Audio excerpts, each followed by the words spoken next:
I took the role of lead singer, Parang Rama in a Rima. From third of my Parang band, 2000 struck the grandstand. Dave Elcock was the MC. When he introduced me, people jumping like carnival to my rendition of Serenal. Alpagata, alpagata, uno rum, uno parata. Maria, Maria, Maria, mi corazón. From Port of Spain to Faizabad, everybody know crazy mad. Maria, Maria, Maria, mi corazón.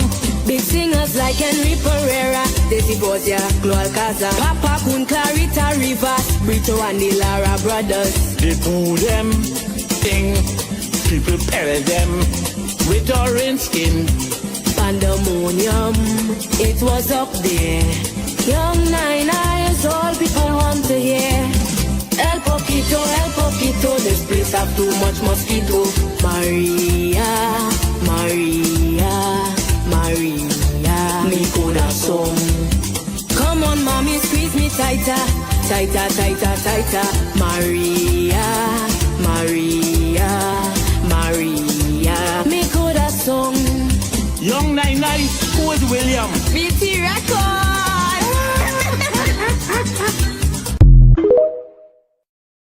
Good evening, everyone. Welcome back to Yellow Zico program on UNC USA. We have with us here Mr. Ken Dalchan, our civil engineer, Mr. Suman Singh. Welcome, gentlemen, back to the program. Let me play a couple more clips here, and then we're going to get into the discussion. Right. So we're outside the CPO's office here. Tutor would have just met with the Chief Personnel Officer, Dr. Daryl Dindial, Commander, and we are pleased to say that it was a very fruitful meeting, very cordial, very professional, and quite a number of things would have come out of it.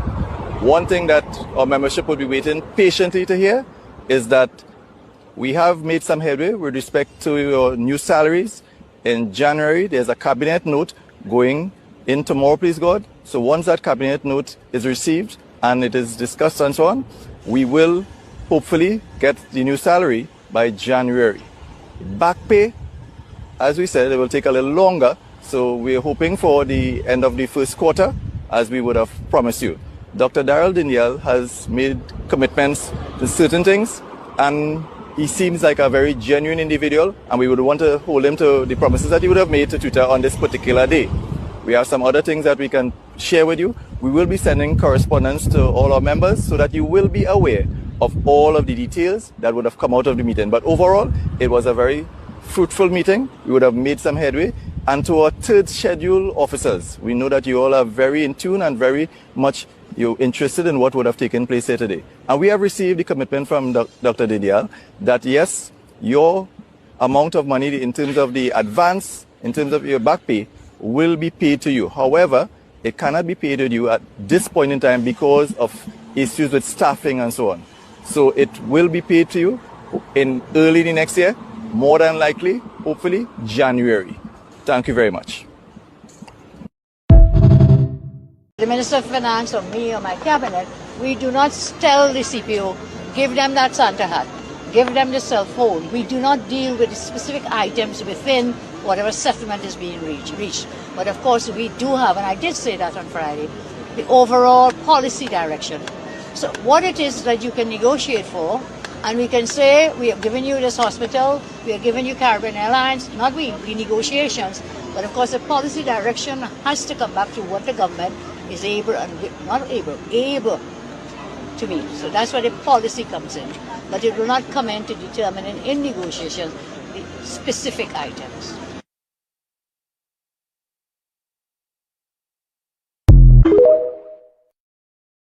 So, Mr. Singh, since you are the financial expert here, I would like to hear your response. Well, good evening, all our listeners and so on. Welcome aboard to UNC USA. My response, Gary, is that the cabinet got to treat very carefully with this issue of back pay.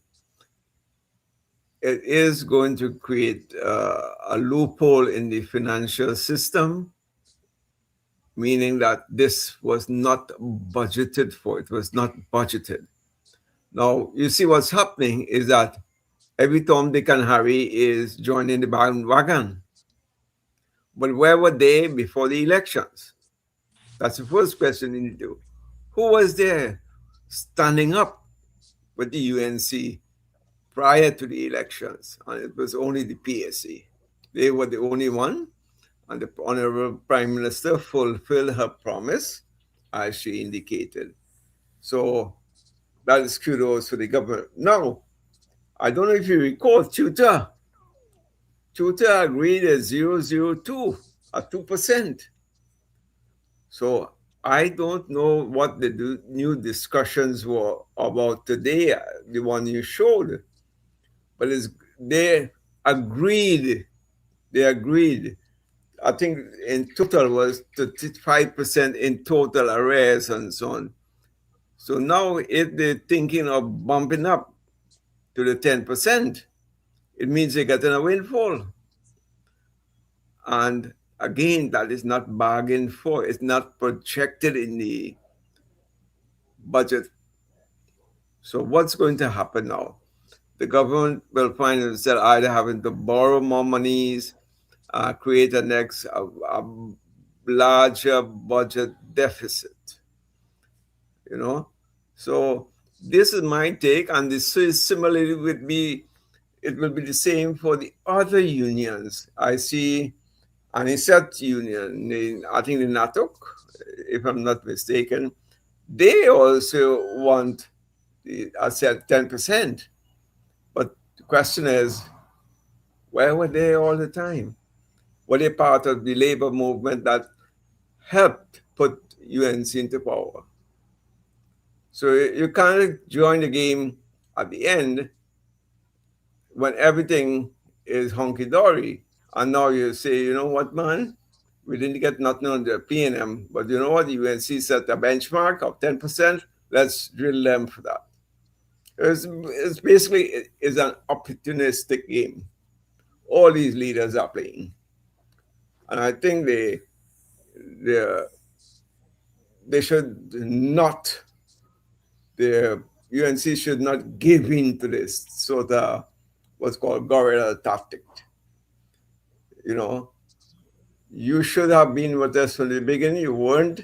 So you take what you get, or whatever you P&M offered you, we stick to that offer. So there will be lessons to learn next time around. You know, but what I'm saying is it is going to create a hole in the budget for this fiscal year. And on top of that, that will increase the borrowings. The deficit will be larger than expected. And there is, in my opinion, from experience, is going to create a little inflation bump going forward. You know, so that's the take on it from the financial side, yes. So we're running a deficit. We're looking to run a deficit there. A bigger deficit because, as I said, it was not projected for this fiscal year. So Suman, how could we finance that? Could we issue some bonds? No, there are a number of ways. I don't know if you recall 1986 when the NAR was in government. The then Minister, Mr. Dokuran, he proposed, you know, that we issue bonds to the effect for the arrears, you know, 10-year bonds, 5-year bonds. And if you all know how bonds operate, the bonds, you can sell the bonds at 70 cents on the dollar, 60, whatever the market rate is. You know, so let's say you owed 5,000 arrears, you have a $5,000 bond, you can sell it for 60 cents on the dollar, which means you get $3,000. if you want it right away, you need cash right away. So there are a number of combinations you could pay. You can take it in the form of a savings, as a payment on your mortgage, especially if you have NHA homes and so on. You pay off your arrears, we'll pay off your arrears accordingly. It's money will be given in other forms than in cash. Basically, that is what it turns out to be. So Definitely. it has to be financed out of borrowing. Yeah, Some yeah. part has to be financed out of borrowing, and whatever it is, it has to be paid out. So Yeah, yeah. it's going to definitely increase the budget deficit So, and make the deficit larger than what it is at present. And so if the gov. if we were to follow the trend and play nice guy and give everybody a 10%, whether the PSA or the tutor or the NUGFW and all these other people set that benchmark, then it's going to create an even bigger hole in the budget deficit. So my take on it is, where were these guys before the elections? Did they come on board and say, hey, UNC will support you, we'll be like the PSA if you promise to give blah, blah, blah? None of them are there other than the PSA. You understand? Yeah. So this is the question. So it has to be a policy directive. Definitely, definitely. Each one has to negotiate for on their own. And in tutor's case, whatever the PNM offered, we stick by that. Yeah. Yeah, definitely, definitely. So let them learn their lesson. Basically, let them learn their lesson. So in the same topic, right? Yes. As far as a deficit. So when we look at the grand scheme of things here, the government can't afford any kind of wastage. In fact, we need to cut down on waste. And let me just reference the Cuba Children's Hospital, right? $1 million wasted there. Correct. Right? Yes. That would have paid all of the gratuity and the back pay and all this other stuff, right? You know, or at least a significant part of it. Yes. So if we have 10 projects like this with acquiring $500 million, right? Yes. So the point I'm trying to make is we need to cut back on the wastage, right, and clamp down on it, and eliminate it. And some of these projects, avenues for wastage, right, and when they're mismanaged. They are. Especially when they're mismanaged. This is where the expenses are incurred. Now, listen, Ken, with all due respect, some of these projects are essential. You have to complete it, right? Definitely. It's the management and the delivery and the implementation of this is where the bubble takes place. That is correct. Let's say you're building a highway from Europos to Point Fort, and it costs $200 million. You know what these guys do is that when you tend to do one leg of the highway, let's say from Europos to Dow or to La Brea, they change the scope in this, they change that, and that is done deliberately. So once you change the scope, you change the price, brother man. Correct. You understand? So this is what happens. They always look at what PNM does. They are master of changing the scopes. In every single project, they want a new addition here, and that is deliberate. But it's not necessary to change the scope. And we should be holding people like this who are so-called engineers, with all due respect to Ken. But there are project managers and all these people, financial people, who write up these projects. And don't tell me after 6 months, hey, you changed the scope already. What is that? That's an opportunity for fraud, wastage. Yeah, correct. See, what you're saying is quite correct. We need to cut down on these unnecessary expenses and get the damn thing right from the beginning. Yeah. And You know, Sumant, you made a good point a couple of days ago when you talk about that white elephant with these projects. man, When I one tell government changes, my I the was project is just chatting. abandoned. Yeah, Yeah. I was chatting with my brother. You know, he taught me in school, primary school, and he's saying since 1956, Eric Williams promised to build a highway to Point Fortin. In fact, if you know Oropos down there near the bay, what's called the bay where the fishing bay is, that there is this projection of road built and like about 200 meters and it just stopped. But that was the extension to Point Fortin that was built since 1956. So they only promised that to that time. It was never completed. My biggest fear in all these massive reconstruction projects that the current government is talking about, for me, I would like to see legislation be approved and enacted before these projects are taken off. Why? There's a reason why. You see, as I said, since 1956, under the PNM, that projection of 200 meters of the road, it ends where coal is. Coal is a soft drink factory. But what happens is that unless there is legislation, each one of these things can end up as white elephants. Some are maybe 20% completed, some may be 50% completed, some may be 80% completed. And God forbid the PNM comes back again.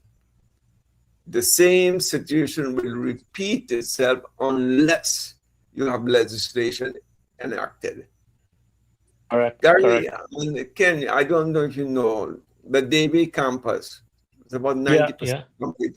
All these high school, Parvati boys, Parvati girls, Shiva boys, all these secondary schools, there were 8 or 9 of them which were left incomplete for 10 years, right? Check out what's I saw a school that was overgrown with bush there. Bushes, yeah, it seems like an abandoned building that needed to be demolished. You should see the structure. I went and visited these things because I was so curious to see where and why and how. And these massive structures, they're like small universities. Yeah. They're all in Clark Road there. The Shiva Boys Parvati Girls School. Was it racial bias? I don't know. Was it geographical bias or discrimination? I don't know. But those 2 schools are Hindu colleges. Tell me, they're in South. So why did they stop the construction? Right? Why did the government change it? Why did the PNM stop the construction? So right? why did the PNM stop? Why did the PNM then complete the Davie campus of UWI? Why didn't they complete the Cooper Hospital? All these things remain like eyesore to the public. You know? So well, more so is a loss. It's a loss of revenue there because now you have to go in there and spend money to remediate. You have to remember Dr. Rowley policy, right? Is who dead. Dr. Rowley saw about himself. In fact, he gave himself one of the biggest raise in his exit, right? So I mean, we see the government was about themselves and not the people. And I mean, the people took some action. And I always like to congratulate those young people who stood up and say that would not work with them. They want a better life in Trinidad and Tobago. So I want to congratulate them on doing that. We have to give these people credit, Gary. And, you know, as I'm saying from the beginning, PSA stood by the UNC. Yeah, but listen to me. It's not that the Prime Minister is not going to take care of the others, but first come has to be first serve. In the instance here where PSA stood up, bold, brave, and strong, and stood up to everything, and all the pressure and all the punishment, they stood up strong, and they should be taken care of first. Now we are striving to rebuild the economy, and there's a lot of things going on. Some is discussed, some is not discussed, because they will come forward when it's time to discuss it. And we have a lot of things in the making. Right, and the Prime Minister said that she's not going to get involved in the negotiations. But if there are certain contracts or agreements that have been signed off on, like the tutor contract, that was the tutor wage agreement was signed off on already. Yeah, but what I'm saying is that the revitalization plan for the economy, the Ministry of Energy is working tirelessly, and they're seeing a lot of businesses coming forward. There's a lot of other opportunities coming forward. I mean, you know, the Indian government, the U.S. government is standing strong with us in the national security realm of things. That is correct. Right. So you see, Ken, what we were discussing that after the wages, but the wastage that is going on with the revitalization program, this can very well happen again. Certainly. Because now, if you have legislation, again, I say the same thing with Singapore. They've enacted legislation to make sure whichever government comes in charge, you've got to continue these projects, these 128 projects, you know? So let's say the UNC did 20%, and the next time PNM comes, they only did 5%. The society will be able to judge and say, yes, well, UNC did 20% of the project, PNM in the next 5 years did 5% or 10%, as the case may be. A yardstick for measuring. And once you can measure now sensible Chinese will be able to decipher and say, yes, under the UNC, they did a lot more. Way more. So you see, these are the ways you have to be able to measure it. But before you can do that, you need to have the legislation and act Absolutely. to give it teeth. Yes, so that when next, let's say UNC wins, lost after 5 years, but win on the 10th year again, you know, you can literally sue that government for failure. That is something that we must do everything to make sure that doesn't happen, that the UNC loses the next general election, because the level of performance that the UNC would deliver to the people, you know, they will be hypocritical to their own selves, you know, voting against the UNC. You're you right. know, but we have to put things in place that we don't allow that to slip through us like that. Especially when you saw that the EBC made decisions and not informed the sitting prime minister, right? So we have to deal with EBC and a few other various agencies of the government, and you know, going forward. I wish the same as you, Gary. I wish the UNC can continue for another 5 years, 10 years, 20 years. But we have history on our backs that no government other than the PNM has run this country for more than one term. None. So that could be broken, you know. That cycle could be broken, you know. Well, this is a cycle. This is a cycle for us to break it. Correct. I think we have everything in place to do it, right? Yes. But we have to start now. Yes, and you have to have a number of things working behind the scenes for this to happen. You know, firstly, let me just point out some things. All it takes in an election year is to start to play the race card. 1, that's a big plus. 2, I'm talking about the PNM. They start to play the race card. And 2, they will take one bad project under the UNC and blow that up, get the newspaper, the press, the media to be behind them thing to show that UNC has failed. Thirdly, if UNC don't get the act together with getting the information, what they are doing right away to the public, and be in their face all the time, 24/7, which means you need to have a good PR and communication team, a good website, a good to hit the achievements over and over and over again, like what PNM used to do with TTT. You know, all reads, all these things were only the achievements of minister of this, minister of that, what they have done, you know. But I have not seen any of these things happening. I don't know, they're still settling in. I mean, you look at the UNC website, I have looked at it and I'm very disappointed in it. There's, you know, it's the social media marketing side of things, getting the information out. And once you get information out and mass, billboards and the media, advertising and so on, people discriminated against the UNC the last time around in 2015. They did so much deliverables, man. But in the end, you know what? Despite building out the 105 schools, but despite building so many health centers, despite building so many police stations and what have you, infrastructure and so on, PNM still came and won the election. So that PR and communications team need to be very aggressive. It should be fully manned and staffed with strategists, not communications officers. They can just issue a communique. But what I say, at that level, you need strategists and people who think out of the box down the road, how we, meaning the UNC, will always be on top. Never slacken and just let it go. And in the end now, on the fourth and fifth year, telling them, this is what you did. I see on the PNM, they would do, boy, they open a pipe stand, you have 2 ministers, they're cutting ribbon for a pipe stand, or a bus shed, or a bus stop.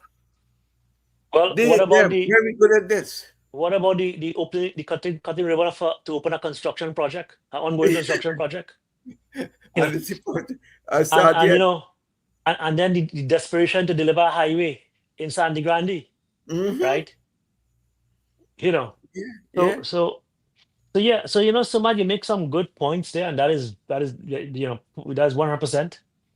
But I will like to see them get into an aggressive PR and community. Let the people know, so they can see and they keep it in their face 24/7. But through their own television station or what have you, get a news station, get a new newspaper or something, and just be doing this propaganda with facts. I want you to do that. Sumad, and also, I'll tell you one thing. There's a very small window there of opportunity that could make or break. And it lies in these marginal seats. Correct. And I always keep talking and whistling these marginal seats over and over again, right? All of the ministers in these marginal seats, they need to go above and beyond, right? To ensure that the people are being taken care of, their needs, if they need to get a drain, a bridge, something that was not done in the last 10 years, we need to get it done for them. And we also need to probably interact with them to get a feedback. Hey, how do you think your minister is doing? Right? You hit it is on he the performing? Head, you hit it on the head. And I have identified these seats. And in fact, before you came on, we did that, identification, especially La Brea, Point Fortin, not so much San Fernando West, but San Fernando West is included, St. Joseph, and so on, Tunapuna. These 5 seats especially, you have to go above and beyond delivery. Well, here's the thing. The work should not stop when the election is over. It should continue for the full 5 years. Yes. Right? Don't stop. The minister has to go there as if he's campaigning. You have to start campaigning for the next election. Yes. Don't just stop because you won the seat and okay, we're going to sit back now and just wait till the last year or last couple of months when they call election. No, you should continue to go out there. Correct. And this ties back to what I've been clamoring all along. These ministries... but you have to understand, guys, these ministers are working very tirelessly in trying to deliver to the people right now. No, So- But Gary, you have representatives. You have representative to You- represent them. each constituency must have 2 persons in charge, not one. The minister is the supreme, yes. Yeah. But his understudy should be in the office there 5 days a week to see people, to get the feel. What is people needs? What are the needs of this community and so on. Ministers and so on are taken up, their work is difficult when you have to be in parliament. No, Senate. your point, the help, your point, the specific help, right? If they'd be dealing with infrastructure, right? You get a junior engineer or something to go out there and look at it, take Always, pictures, or run reconnaissance, right? But you have to And- be, and I could tell you from my personal experience that you couldn't see a minister for the longest while, just because they're so busy. And I know they're busy. But that is no excuse why other people with more serious cannot see the minister. So having someone as an understudy, let the minister sit in parliament, let the understudy sit in the constituency. Correct. No? But also, Samad, go out and be out and about there and interact with the people and hear what they have to say, right? Hear what they want. Hey, are we working hard enough for you? Tell me. Are we working hard enough for you? Let me know what you want. Tell me what I could do better, right? Okay, this drain was left abandoned here. There's a landslip here that has been ignored and it wasn't done properly. Not a problem. We're gonna work on that. We're gonna put that on the priority list, right? But I want to get your feedback and get all the community heads of the communities to give me some feedback, right? Tell me what's going on and keep meeting with the communities, keep connecting with the people, right? Especially for these marginals, that is the make or break. All right, look at your screen there for a minute, guys. See, there's some progress here we've seen with the Ministry of Agriculture. You can see that. But this past week, there were a massive initiative with the Ministry of Agriculture and the Indian High Commission to improve the agriculture stock in TNT. So that was something positive coming out of that, and so he's That's excellent. Now, I don't know, Gary, have you seen how soya is grown? Grow it here. No, I haven't seen it. I haven't seen it. Okay. I know Guyana is starting to grow soybeans now. Yeah, this is like a crop like 5-6 feet tall. And No, Guyana is one country that's self-sufficient in food. Yeah. And they have the flat land to grow it, and it's easily adaptable for mechanization. So once you have flat land, with lots of tractors and so on running easily on it, not undulating land, but the soybean is like a chana. It grows very nutritious. And that's it. It's an easy crop to grow because they're different hard. It's what they call like a hardy crop. It doesn't die too easily. It doesn't suffer too much from the drought and so on. So and corn is also very easy. Corn is very easy. We shouldn't be importing Canadian sweet corn. Man, we should be growing our own corn. That bugs me all the time. I don't know if Gary knows, but my parents used to plant a lot of corn. And we never had to buy corn seed. We always take the ball, the biggest ball, and dry that. That is for replanting the next year. You see where Price Mart is there? Yeah. By the highway in Shogunas there? Yeah. My grandfather used to plant the garden there. Soon as you cross over and you cross over the highway and you have a little ravine and you cross over, that way he used to plant his garden. As by the 610 radio, there, Gary? No, 610 radio is higher up. This is down where Price Mart and Shogunas there. Okay. But you see where the coconut man is be right now? If you go through the side road there, that will sell coconut and thing. Yeah. My grandfather used to plant peas and corn there, boy, more than far the eye can see. That will be the northern edge of Lange Park. The northern edge of Lange Park, basically. Okay. Down right through, going up the road to the Caroni River. That is that location there. But what I'm saying is that we have to import all the seeds of everything, tomato seeds. We never had to do that. I can tell you, my parents used to do gardening. But remember the PNM, spite the farmers, especially the farmers in the southern and central part of the country. Correct. All right. Correct. Well, I mean, our entire agricultural infrastructure is a very dilapidated one.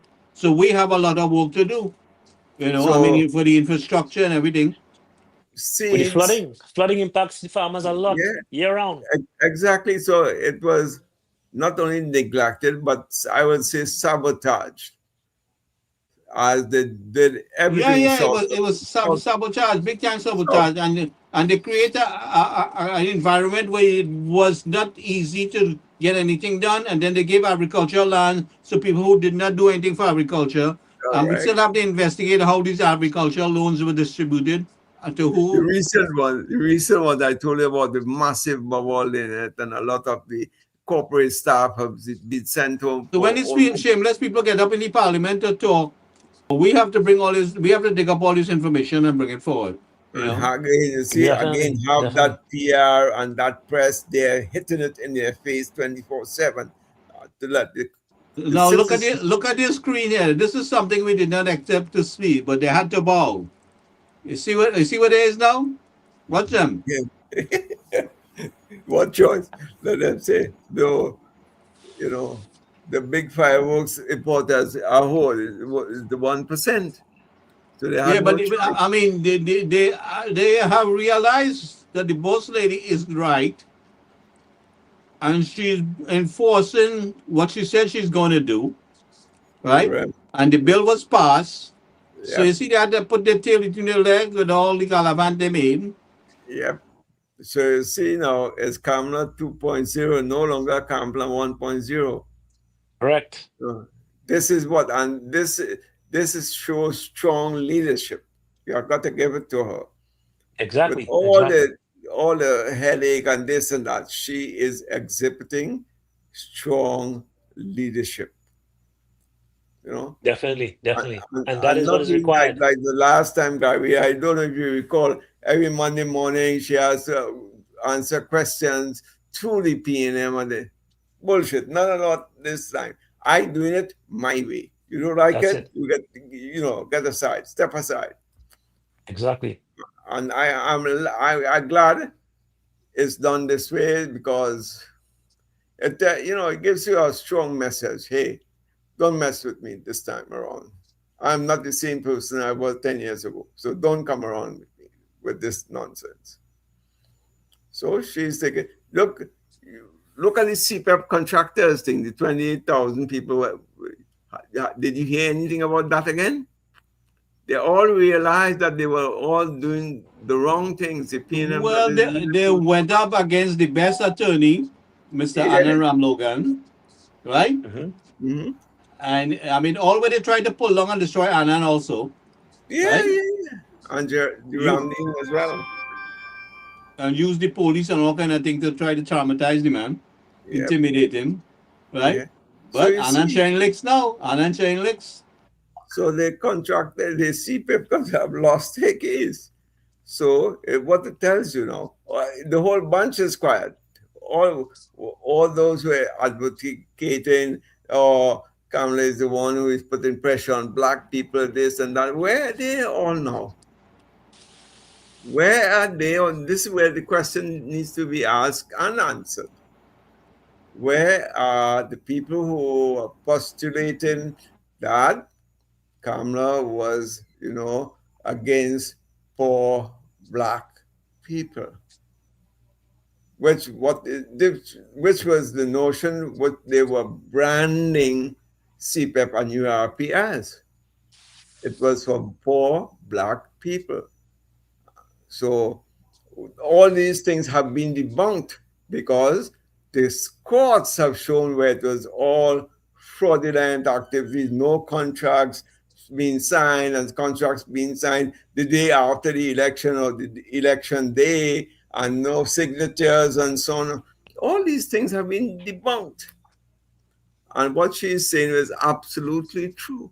So the court had no other option than to retain a verdict for the UNC. So, again, this shows CAMLA 2.0 and like in 2010, 2015, man. We'll make the hard decisions, we'll take it to court, we'll win in the court, and you'll have to shut them out. Put the tail beat in your leg. So in this case, this video you just showed here, Gary, was a classic example. Let them not vote. Let them vote against the fireworks bill and you will see what will happen.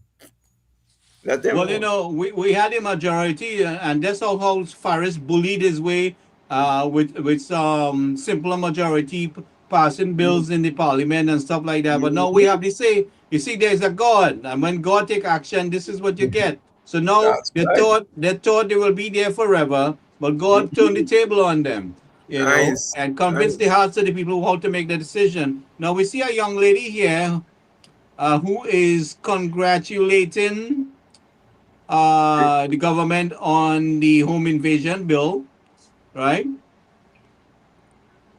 Let's see here. Is she an attorney?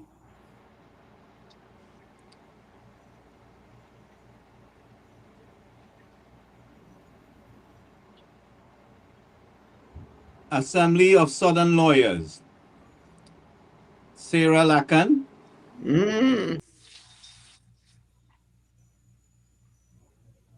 Yeah. The PNM so tried to impose their I would say, in the law association, they even tried to impose their jurisdiction over the lawyers, in that they felt if they appointed this one, that one, and give them silk and so on, they will all be, supporting the PNM in the decision making, the legal decision making, but it didn't turn out. It backfired. It backfired. So it's good to see people like this lady here, Sarah Lacan, that, at least the Southern lawyers are taking a stand. But Sumad, this home invasion and crime is rampant. It is. It's affecting everyone, black, white, green, or yellow, right? And it affecting the economy as well. Tourism, every sector, Tourism, investment, trade. What is it? Yeah, trade. For example, you mentioned Nucor, right? Nucor, yeah. So it's affecting every single sector, and people are going to take a stand. We had enough of this living like a bird in a cage in fear, right? Where criminals are rampant, running wild like the Wild Wild West. Right? All these home invasions and stuff, it has to stop. Because it's going to have an impact, a huge impact.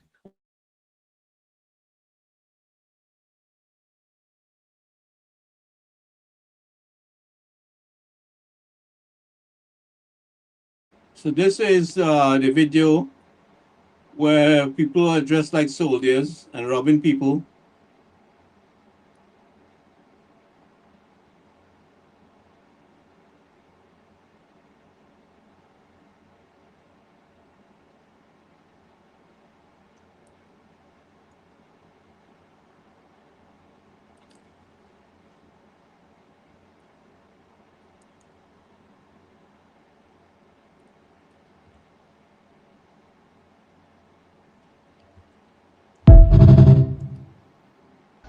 Give me 3, 12, and 24. Play away. 3, 12, and 24. $5 a crop. What fuck, man?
Traumatizing our people, but yet they have people defending, oh, this will happen and that will happen if you give FUL grant FUL license to law-abiding citizens. They're not threatened.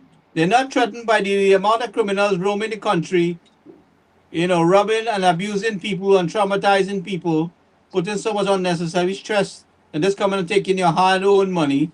These criminals are not discriminating. So I don't know where the race talk came in from. These criminals are not discriminating. They're randomly picking targets there. Randomly. Like wolves hunting on a pack. Yes, like a pack, yes. But you see, one politician... Well, the thing about it, they're doing it and they continue doing it because they were able to get away for so long. Yes, quite right. But politicians insinuating that, oh, you're biased with these people because you're going to affect my constituents. You see what the problem is. Politicians are the ones fostering this thing. That he's saying, Scotland is saying this is discriminating against his constituents.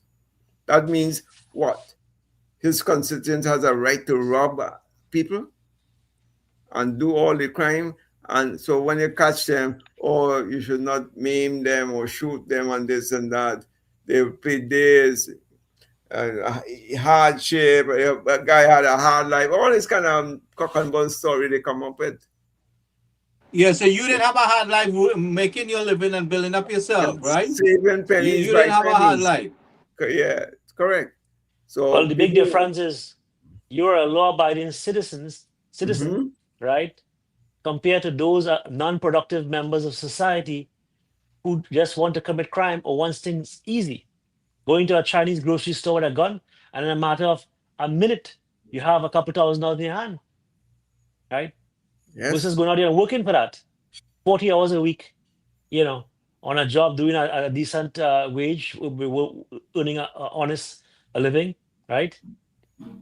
So again, we have to address this crime problem, and we need to tackle the bull by the horns. Yes, we cannot allow this to get away or to fail at this, because we're back to square one. I love Senator Nakid's response, and I'm going to play it again. I can't believe sometimes what comes out of the mouths of people who have the security, the gated homes, the firearms, and coming to tell me about I have to study disproportionate force. And they don't understand when the Prime Minister talking about the China ridiculous load up the matic, knock it back. All that means is by any means necessary. That's all that means. I find you in my house, by any means necessary. Those in that house getting protected.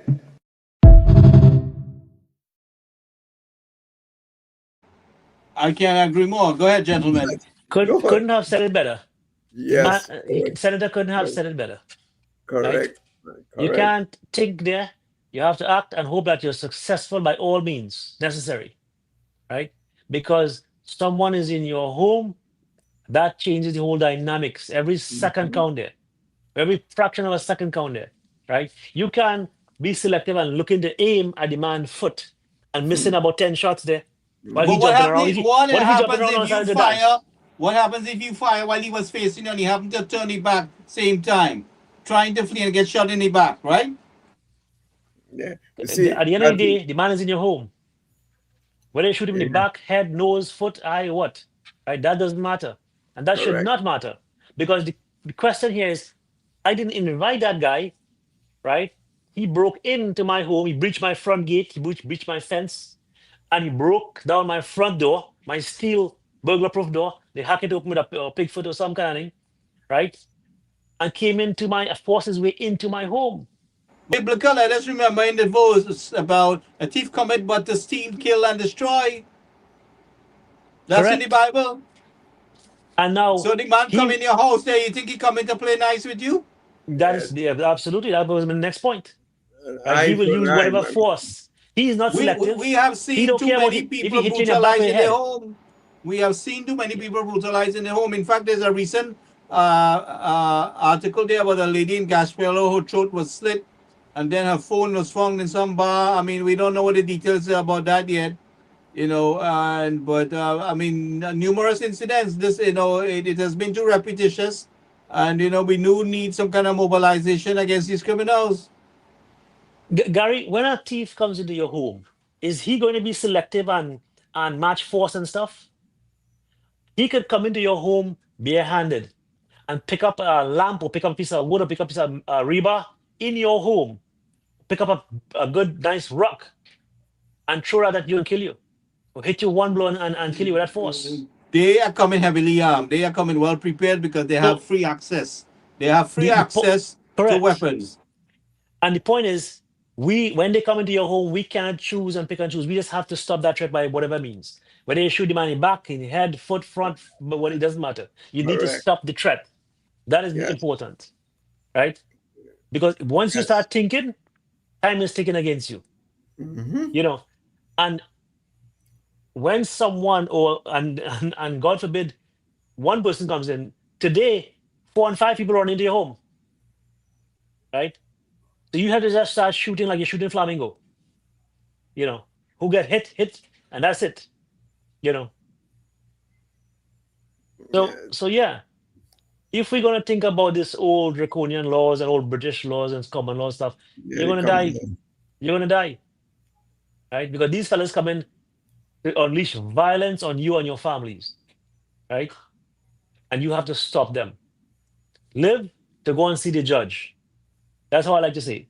In the 60s and the 70s, police could have walked around in Bato. Today they're shooting at the police, so the criminals have better guns than the police. So what you could deny a law-abiding citizen, these criminals don't afraid the police. They're threatening the police. They're posting on social media that they're threatening the police and boasting about it. So who is me and you who are not really properly trained and equipped to deal with this? You know? Gary, you saw when they kidnapped that couple, the guy had a grenade in his hand and the next person had a military style rifle, right? I mean, a grenade, you know, somebody could pull that pin and just throw it through your window, right? You have no choice but to run to that house, you know. So what we're dealing with today is way, way different from 10, 20 years ago, right? When the criminals would come with a knife or a cutlass or a piece of wood, that doesn't exist anymore. They come in heavily armed, right? So these laws, so that it could protect our citizens. We're not going to take a gun to a knife to a gunfight anymore. And this is why we keep whistling and we keep talking and emphasizing here that the FUL application process has to be revised, right? To make it much more efficient, so we can arm our law-abiding citizens so that they could protect themselves in any Has event. been streamlined and updated with the vision to do X amount in every month or so. You give yourself targets and say, hey, Correct. because we keep on happening about the same thing, you know. If they have 20 people doing it, it's still going to take so much damn time. You know, you can't have urgently needed. Yeah. This is urgently needed. Yeah, and so you can't have 5,000 applications becoming 10,000 and then becoming 15,000, and you have a backlog of 20,000. And by the time you finish 200, you already reach up to 30,000. So you're playing catch up. Or for the rest of your life, you're playing catch up. Right. Meaning so that's the rest why of your political, life. scope of work has to be shifted away from the COP, right? And And also, we should be put in charge of a private organization. right, and No, we need to probably private, use the technology, probably deploy the technology, a right, to help. private organization will do the screening and everything, because you, meaning the police, the parliament, the legislators, tell us what it is you need, and we will implement that and make sure that whatever is the qualifications, that will be met. So we're Correct, not going to correct. bog you down with these administrative bullshit. Yeah, in this thing. I don't think it's rocket science, Look, I mean, people get a gun here in about a couple of days here in the United States. So They provide the ID, they do a background check, and they call you and say, come on, and choose which one you want, right? You do the safety and stuff. You have a good lockbox in your house, it's secure, right? Yep. And that's the way to do it, right? Of course, owning a gun is a responsibility, and that is where you will have the training to deal with that responsibility, to And ensure that it's locked away in a safe place. there will be some fallout in it, but that's the price to pay. Of course, nothing is perfect. Nothing is perfect, correct. But when you weigh that with the amount of lives you would have saved, meaning the innocent lives that you would have saved, then it's worth it. It's worth it. So let's say the COP continues to do 50 applications, 100 applications for the month, right? Wasting time. Let's say 500,000 per year. By the time he's done with that backlog of 20,000, think about how many people would have died already, right? And Think not about only this that, way. the backlog will be 50,000 at that time. Never finish that. You can Always never catch up to catch up. that amount, that workload. That is why you need a separate entity to deal with this thing. You just tell me what is it you want as a cop, a Ministry of Defense, Ministry of whatever. You just lay down the parameters for me to make the selection. So I take the application and I'll implement my own systems analysis, and I will make sure you get what you're looking for. Correct, definitely. So don't Definitely. burden anybody, and I will do it within a year, 6 months for the most. Yeah. The captain said that we're going to see more robberies and stuff. This is what he's expecting based on his, analysis of the entire thing. Well, Because put he's saying two and that two, can put two and two together. Christmas is pretty close upon us, right? correct, that's Carnival a couple of days. is a month after that, or month and a half after that, Yeah. right? Criminals need money. They need funding. They can't Exactly. get price of coke and drugs are way beyond the average reach of these traders now. People buying and selling. Public servants are going to get a back pay. So there's money in circulation, a lot in the malls, in the streets, at the homes, So what do you expect? Yeah. There is Yeah. going to be an increase in criminal activity because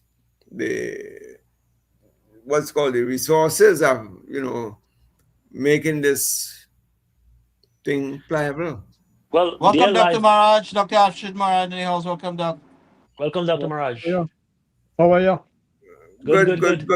I see you're wearing your green beret tonight. Uh, You up for a fight?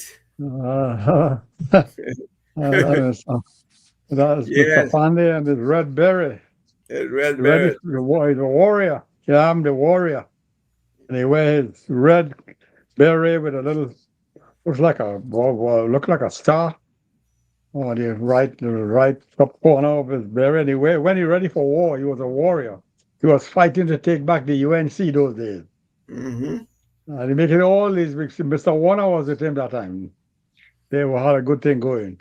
Yeah. Winston was on the other side, and Boston Barrett was on Pandey's side, and Yes. then after that they formed the COP.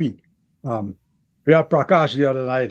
He's the Mr. COP himself, and of course Winston Ducaron, my old good buddy from way back in the University of the West Indies. Yep, Um, good friend of he, mine as well. yeah, he's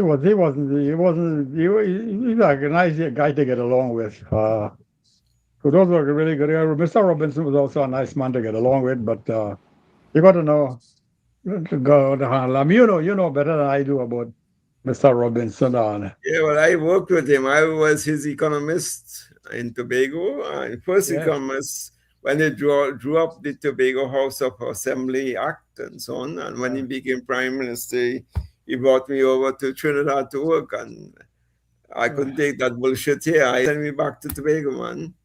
Right. Yeah, the Tobago was that was in the heyday. You know, I don't know what you're speaking about tonight, but allow me to ramble a little bit again, if you wouldn't mind. Mike is all yours, Doc. The mic is yours. You know, Go ahead and Tobago, ramble, man. Tobago and Trinidad, South Trinidad had always had a finger and ring relationship. I mentioned Way that back- already. I mentioned that already, Doc, because I'll tell you, living in Tobago for all these years, the blacks in Tobago, the Afro-Tobagonians felt safer. These guys who worked with me Yes. tell me that once they're in Central and South, they feel like they are in Tobago. There's no fear. But when the time they land in Piaco and they head towards Port of Spain, even though it's the same culture, the same people, the same Afro people, they are more scared. They're more scared when they're in the Port of Spain, that area, East-West corridor, rather than when they're in Central and South Trinidad. And Right. these, So they tell me that. Yeah. So because in the days of APT James, I mean, I was a little boy in elementary school. I mean, it must have been ABC, wherever I was, whatever class it was, but he used to give the PNM Real Thunder.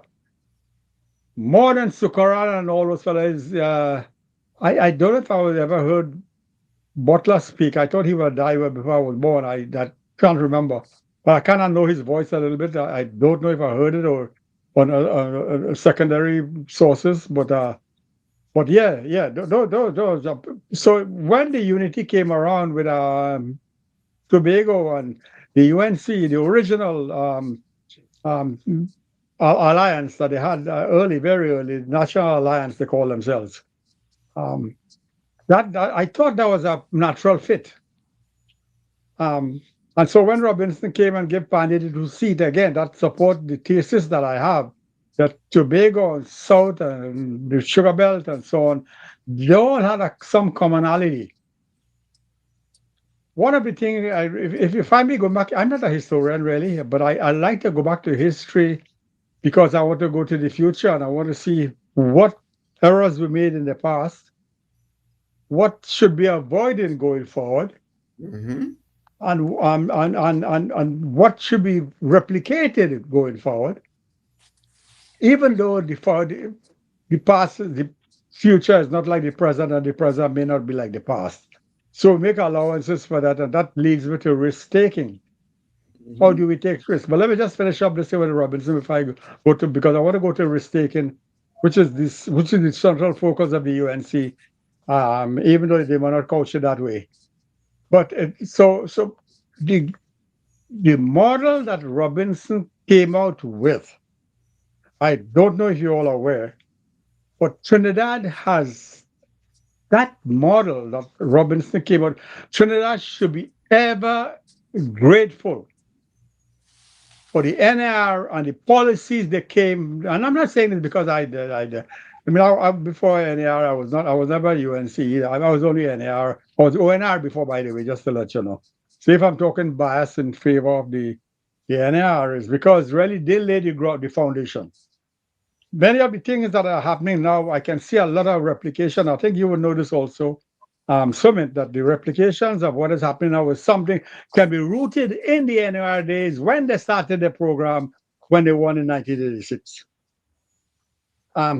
They began with a day of prayer, and I don't think the present government did a day of prayer, but they didn't have to because I think they must have done one in 2010. So that foundation that was laid in Robinson told them straight off the bat, listen, money doesn't bear free. And it's right. In other words, money has to have time value to it, and money has to have value.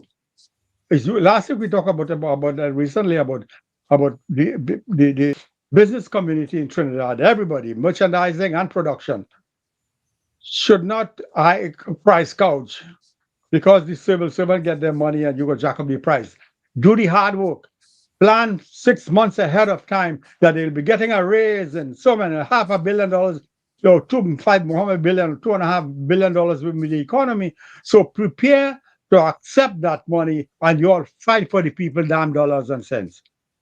Don't grab the bonus they're going to get or whatever. So that was leading me to tell you that money doesn't grow. And Trent Robinson made it very clear. And he talked about many things. He talked about production and unity, and he also talked about the small business enterprises, even lean on cooperatives, and lots of business. Where Robinson felt we could talk about that many times. But I think that he financially and the business side, he was on the right track. And one of the things, and before I leave that Robinson thing, that the reason why Robinson didn't get through was political stupidity happened along the way himself, that he thought he could have done it by himself, and that is the biggest error he made. And secondly, the IMF really gave him gave him a 6 for 9 in Trinidad language. But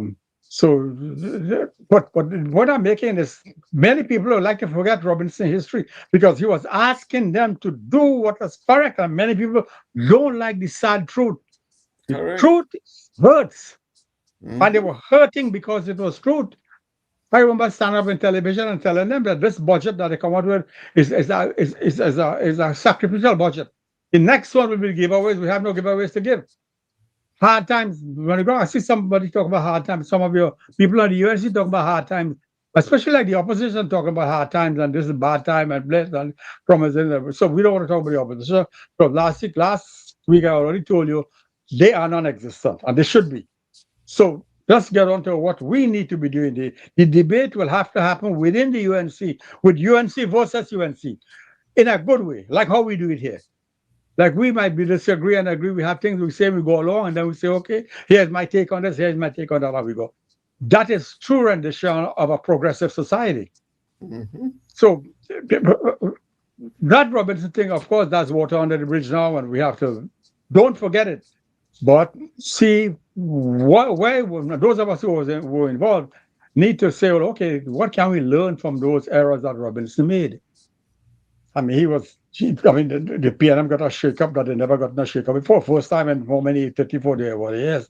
They thought they were irreplaceable.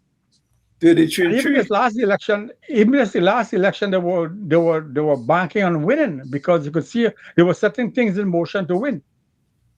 So because they thought, well, this was it. The third time this one happened, they would go back to 30 years before someone lose again. So let me get to. I don't know what you were speaking about, but I heard. We're speaking about everything. Good. Okay, very good. I would like to say things that on here that the Trinidad people may not be thinking, and even I'm gonna put a little different spin to it. So here's what I'm thinking about what is happening with the 10% that was occupying the Trinidad media for both social and written and public electronic media. Was that the 10% the government promised and they can't pay?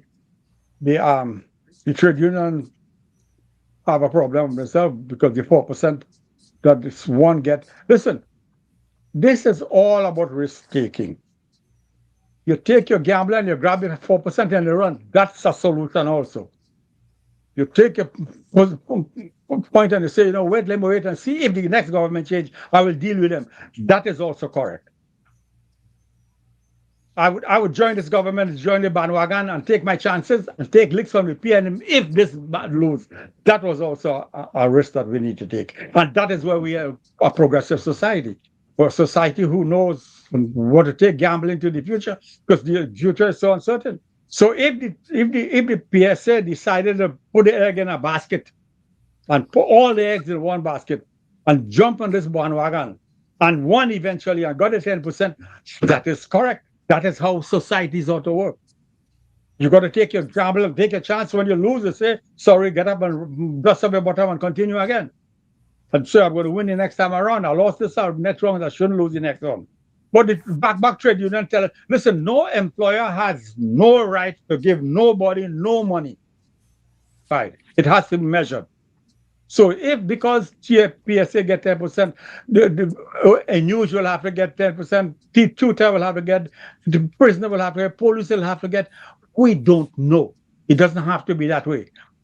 And that leads me to an important thing, because way back when I was sitting down with the PSA in Port of Spain, and we discussed something like wages, I always told them that the medical doctors and the nurses should be bargained separately because of the nature of what they do. Don't lump them all together with a 5 O-level students, although I appreciate what everybody does. But don't lump them together with a 5 O-level student who just came out of high school, get into the job for the first time. They get 10% or whatever percent. And then a medical doctor in San Fernando who's been working for 25 years, he also get the same thing. Where is the valuation in your productivity or your production? That should say something. Okay. So if it is that you want to have 10% to give the civil servant, I may not have 10% to give everybody. If you say everybody have, which is not the case, but I'm saying this is some of the argument that you give one, that's not fair, the other should get. It doesn't work that way.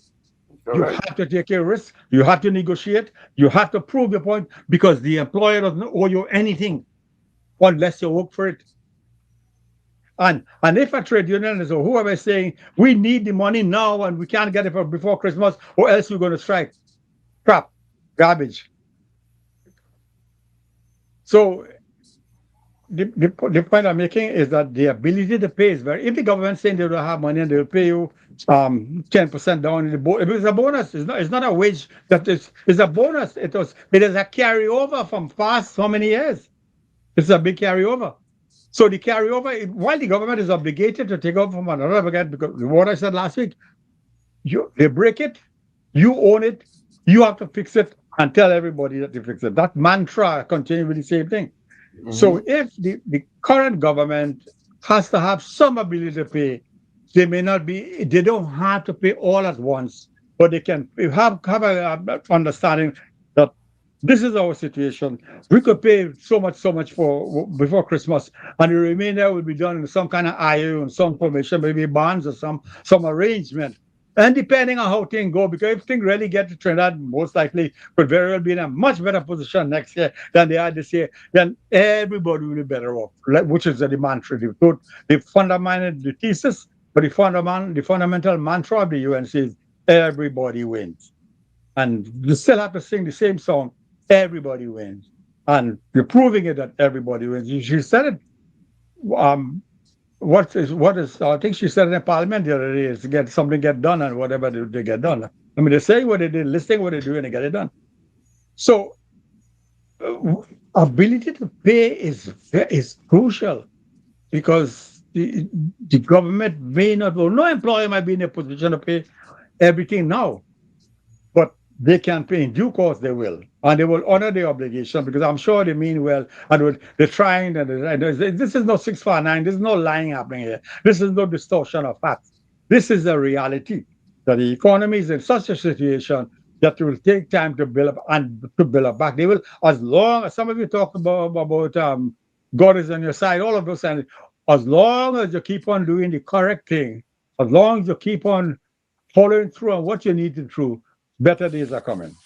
And this is not a wish. This is a reality based upon fundamentals of production and an environment that can produce and distribute. You produce and then distribute. You don't distribute and then produce. So production will happen, distribution will happen. So that's Let me see. Just one little thing that I mentioned last week, and I was rambling. When I was rambling, um, the coalition of interest. It still sounds pretty good. I think it would be, we have some very good people there, and I'm sure they will see it through. With Prime Minister, I would know that. Of course, she would know.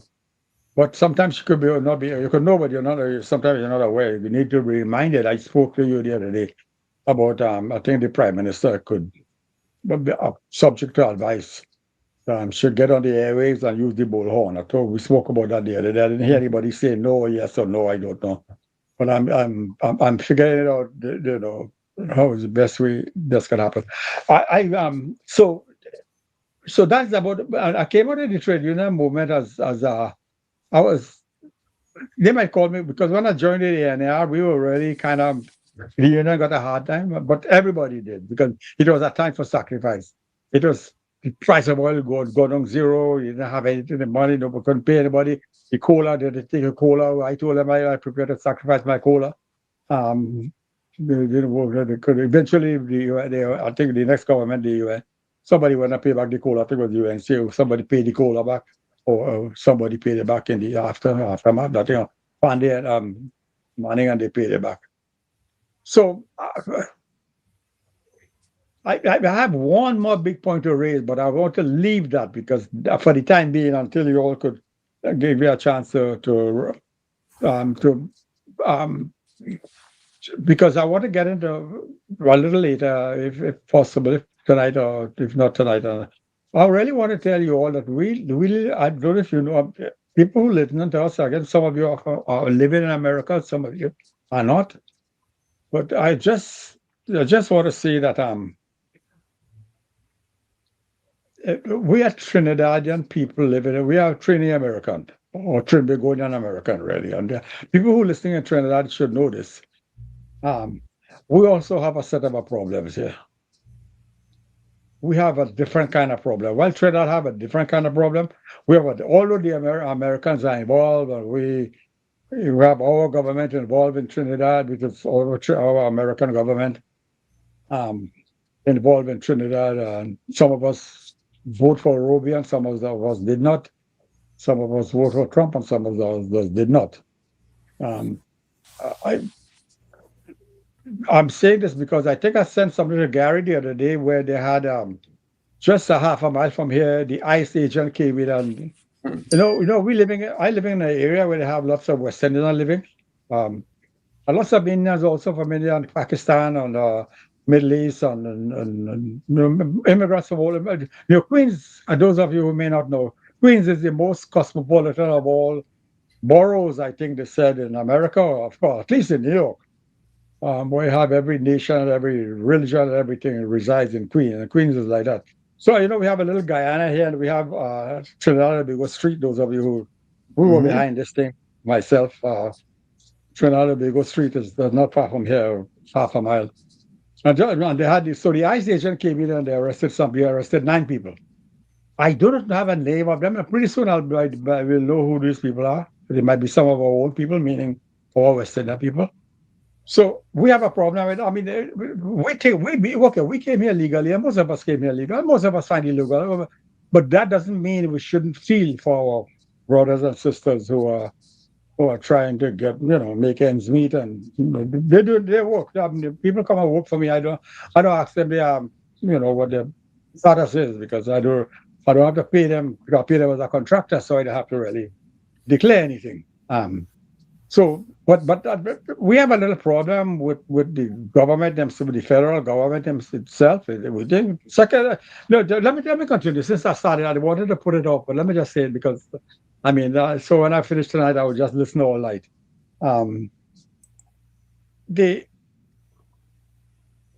So those 9 people who got arrested, how many more must have gone to Richmond Hill? As I know, Richmond Hill is the heart of Little Guyana, so I don't know if they go down there as well.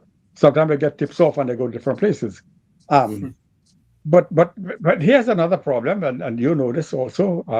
We have an issue that is arising in America that is hitting home to us in Trinidad and India.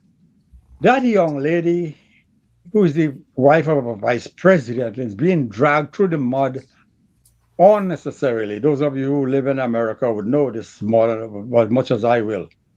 I think this is not right. The lady, she's an immigrant trying her best here, and he came here. She's vice president, wife, and she might be president, mistress, first lady one day, perhaps. Some people are trying to ensure that that doesn't happen, and you know what is happening. And if you want to know, I could say more about that. But just tell you, I feel a very little uncomfortable with that. The way that lady is being treated by some of their own people in their own party. The reason why we are in this problem that we're in, as you all know, we have no opposition. It's the Republican across the board right through. And I can say them because I'm a Republican, by the way, for full disclosure. But I'm what Trump will call a rhino, R-I-N-O. I read name only. But I don't vote down up and down the ticket. I vote across. So that is, I'm more independent than anything else. So even Trinidad to some extent, I'm more independent than UNC or something else.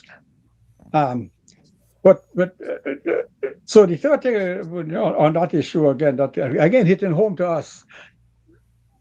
Just yesterday, Trump went in and said that the rice from India specifically has to have that hitting 20% tariff.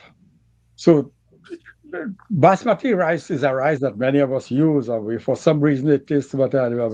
But the rice many of us cannot eat other rice. Once you start with the basmati, it's difficult because some of the other rice. So that is hitting home as well when you put 20%, because it is going to affect you. And what happens, you're going to pay for it. If you need the basmati rice, you're not pay. So and maybe the last point I'll make again is that really India is occasionally coming out as a love-hate relationship with the president and the Republican Party against the India and all those kinds. So in other words, we understand Trinidad and Tobago's problem, and we sympathize and we help in line, and we go along with the fact that it's a zone of war, no damn zone of peace, and all of those nice things. Yes, and I'm sure the captain will talk more about those kinds of nice war kind of. Even all of you as well to talk. I mean, you all Trinidad, you have a likeness where we all do. And we wish Trinidad and Tobago the world want them to succeed. And we don't want to get too mixed up in the name calling and all kinds of stuff. We are very, very clear from America what we want for Trinidad and Tobago. And the Prime Minister was on the right track. She had to do a better job than she's doing in terms of selling. What is it she's selling? And we know what she's selling. She got to sell it direct. Take the microphone and call them in. And you let them carry your message for you. Read the right act. Tell them what they ought to do. Because this is your country. You are in charge. You have to correct the mess. Because it's not you get a lovely country. You get a bad country. You get a bad situation. You get a situation that nobody wants to inherit. But you knew what you were getting yourself into. And therefore, you're going forward. And so far, I will give them 95%. But take only 5%. Gary will give them 100. And Suman might give them 98.5, and with Ken will give how much Gary will give them. He might give them 97 3/4. I don't know, but well, I think they are there. But I want it to last for long, and that is my concern. My concern is how do you make it last for 5 and 5 and 5, 3 5s. So just to wrap up in the American situation, and we care about Trinidad. We want everything to happen. We don't like what is happening. I think yesterday was someone swearing in. Those 19 countries that they have immigrants who are becoming citizens, they pull them off the line. It's more than 38. I think I told 38 or more. Now you're talking something there, because I am more concerned about what they're doing to people. They're showing up for their hearing and they're invading the immigration court. They're stepping above the law. I mean, they intercepted those who are about to be sworn in. So that is more of my concern than the VP wife. The VP wife is protected. We are seeing immigrants being assaulted on the streets in America. So our relation to the U.S. has many different sections that That's right. it has been broken up. So what is happening in Trinidad? We support the assistance of the United States, not necessarily. That's why I said the other night, not necessarily the president and his administration, but the fact that we have a relationship with the United States. I support the efforts of the United States military assisting us there. Whatever they are doing in that region is working for us, Yes. right? Yes. And so we have there is a dual sort of a mission there where the dual benefits where it benefits we far as the presence of the U.S. military there, but we here who live in the United States are facing a different situation here because we Right. live here.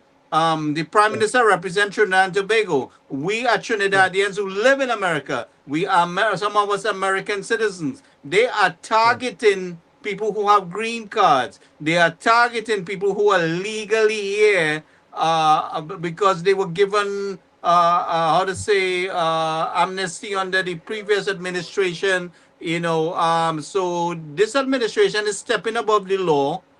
They are a law unto them own selves. We have seen people. We thought America had advanced from the part of in the 50s and the 60s when they were lynching people and thing. We are seeing here kind of a thing that has happened that are more related to the 50s and the 60s, and we thought America has gone beyond this. So for far as my point of view is the president lacks the understanding and the history of the United States. These people who are targeting people fail to realize that they came into this country, their forefathers came in this country and grabbed land from people that the land belonged to.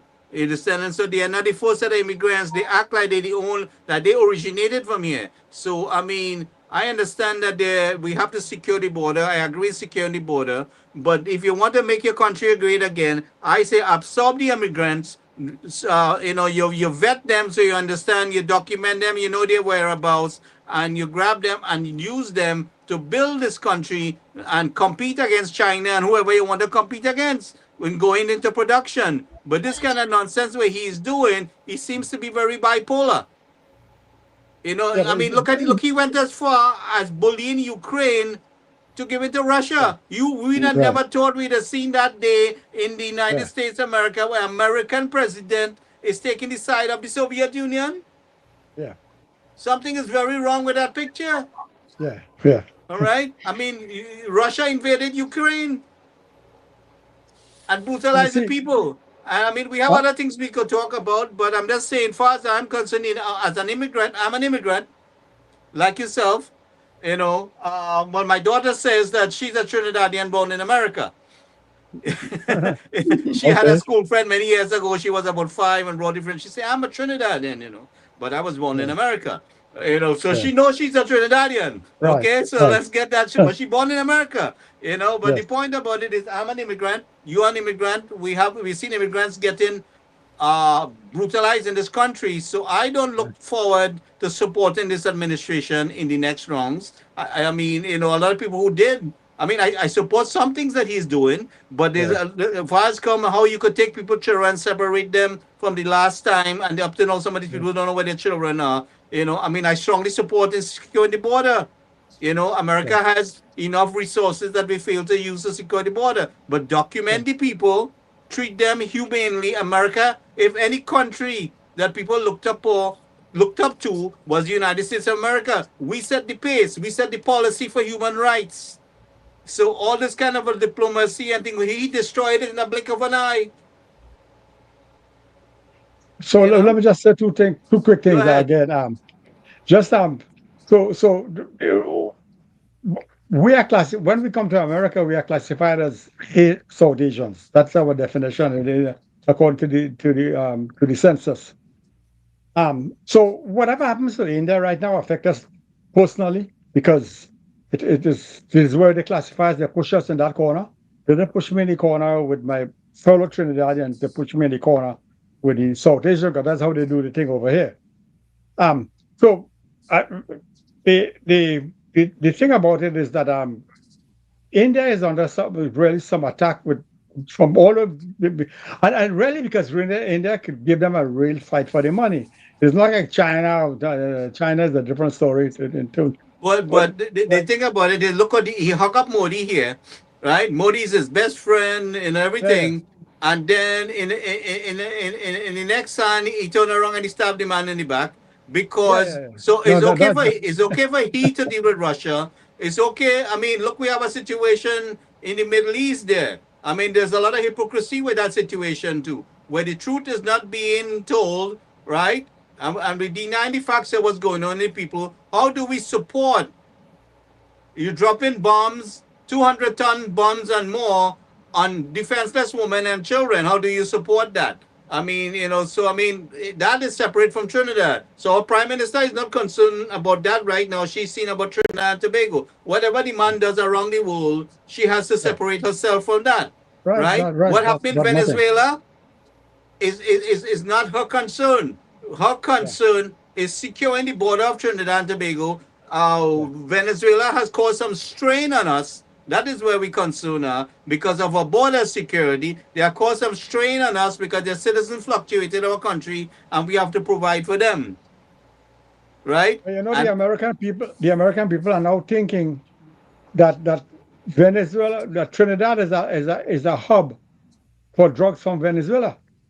I mean, that's how that is the interpretation coming out. There is some truth. Not only Venezuela. I mean, Venezuela is not the only country. I mean, Colombia is producing drugs. How long do you think them little boats take to come across from either way? You don't know if they pass through Venezuela and then come to Trinidad or by land. You know what I mean? Because they came to the closest point.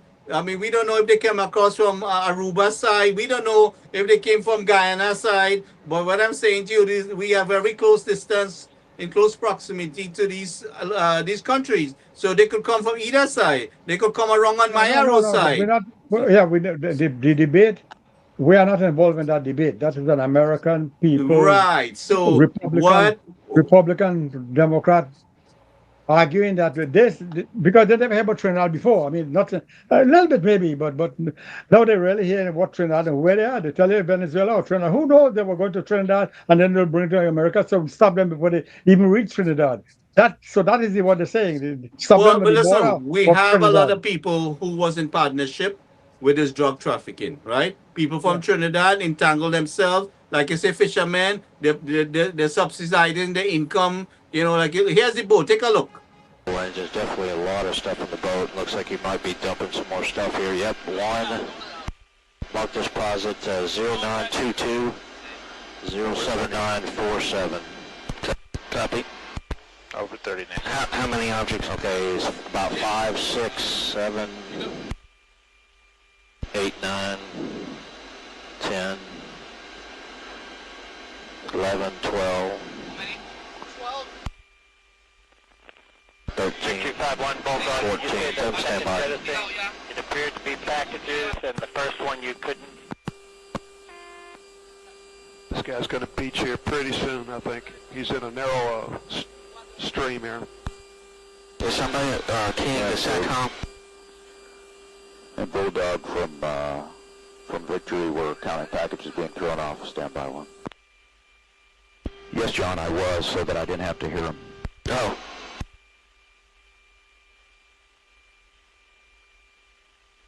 Another large object at 0921 07948. And he's changing course. Looks like he's coming back up. So 2 more packages, 15, 16? Yep. And those were larger, I don't know, those made a larger splash than the other ones.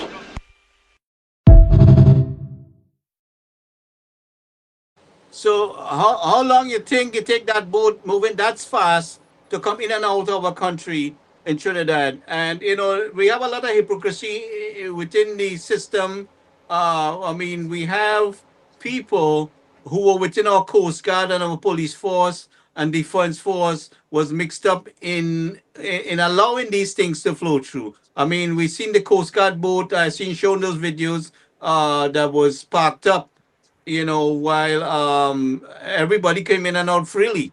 So, I mean, a lot of things, we are in the midst of all that, because the drugs have been shipped to Europe. In fact, they say that the drugs coming from Venezuela are really going to Europe. But regardless of where it's going, I mean, these are destructive things that are killing people, and while people are getting rich off of things that are killing people. They're destroying people's homes, lives, and everything. Some people, I mean, your brain is chemically designed. I mean, you put things in your brain that will destroy your the balance of your chemicals in your brain. And you see some people, I mean, like in Philadelphia, all spaced out, and they doing all kind of moonwalk and dance in the street, right?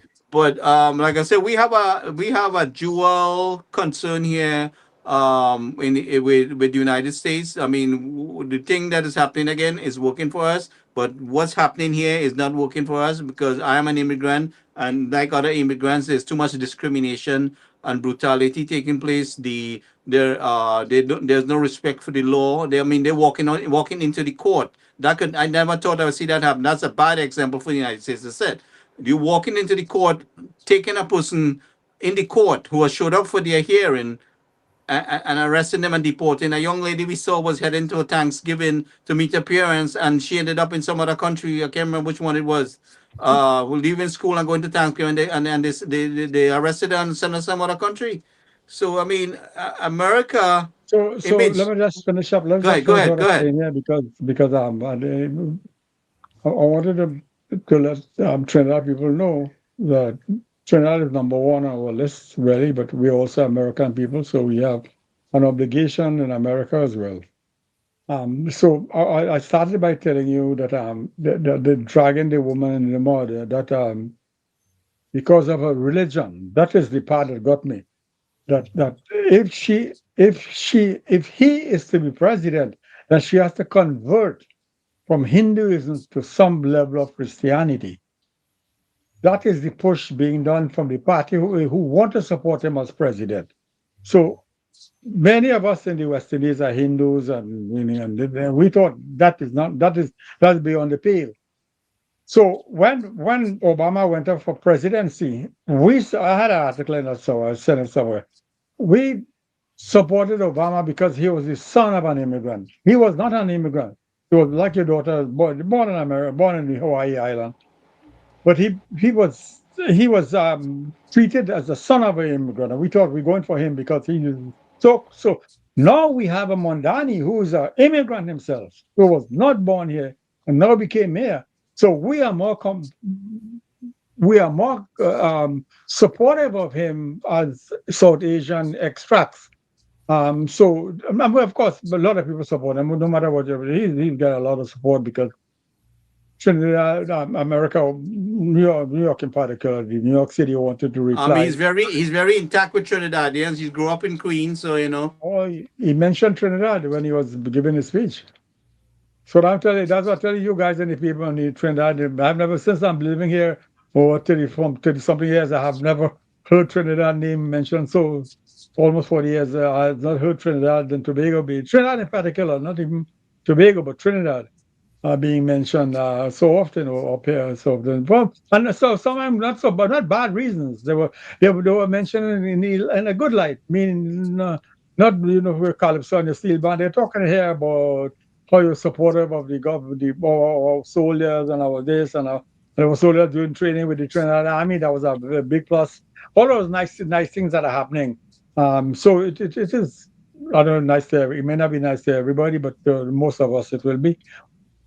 And finally, then that. But which is not the first time the soldiers are training in our army. This is something ongoing for many years. Yeah, but they didn't get the publicity as they did this time around. So here's the bad guy over there, and here's this good Trinidad trying to help, Mr. Trump and whoever trying to settle things. So if when India is under such attack as it is these days, and let me tell you something. This come November next year, these things are going to change because next year they're going to have a change, and you have divided government. You'll have the Republican having one section and the Democrat, and you'll have better democracy around. Right now, have your democracy.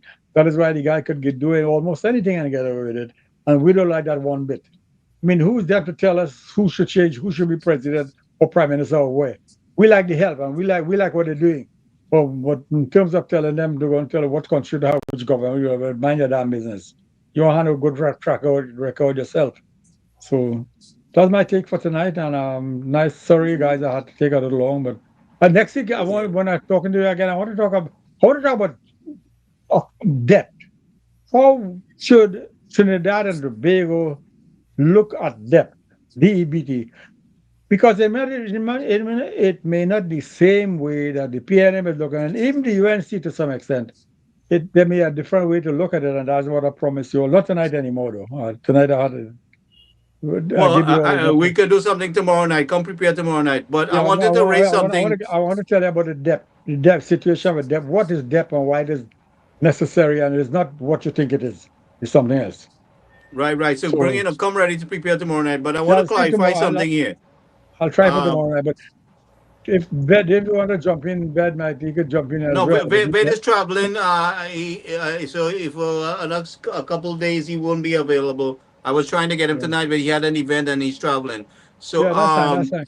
I know right. So probably next week or something. But what I want to get before we go on further. Yes. What the Prime Minister promised in the 10%, she didn't say she was going to give it at a blink of an eye, right? She said she will honor the 10%, right? Not only that, but I want to clarify the fact that she said also she will find the money, right? She will find the money not only for the PSA, but for every Trinidadian. And if you see what's happening, there's a lot of development taking place with the Ministry of Energy, the Ministry of Trade. These guys are out there working. There was out in the Middle East, Jolene John and Saddam Hussein and Sean. So, I mean, these guys are on the job 7 days a week. They're working and they are not playing around. So we have to give the government a chance. And yes, everybody's going to get. But the point I'm making is that you take your gamble and you have responsibilities. You must stand by your action. You must don't blame anybody if things didn't turn out your way. Say, I have learned my mistake, I'll continue next time. Maybe Prime Minister want to treat everybody equal. I'm happy, fine. But what I'm saying the point is, Dr. March. You see, it is the demands. It is some of them making demands.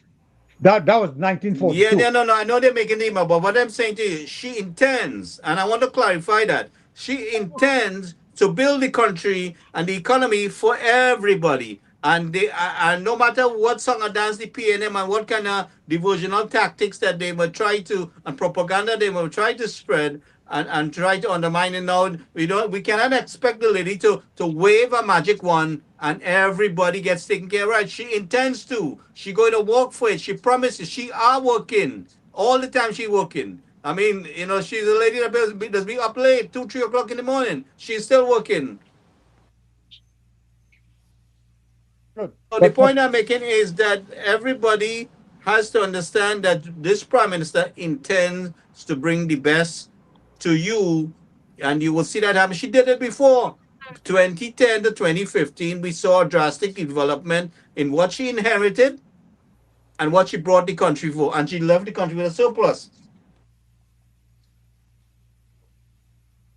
There has to be consequences when you gamble the wrong way.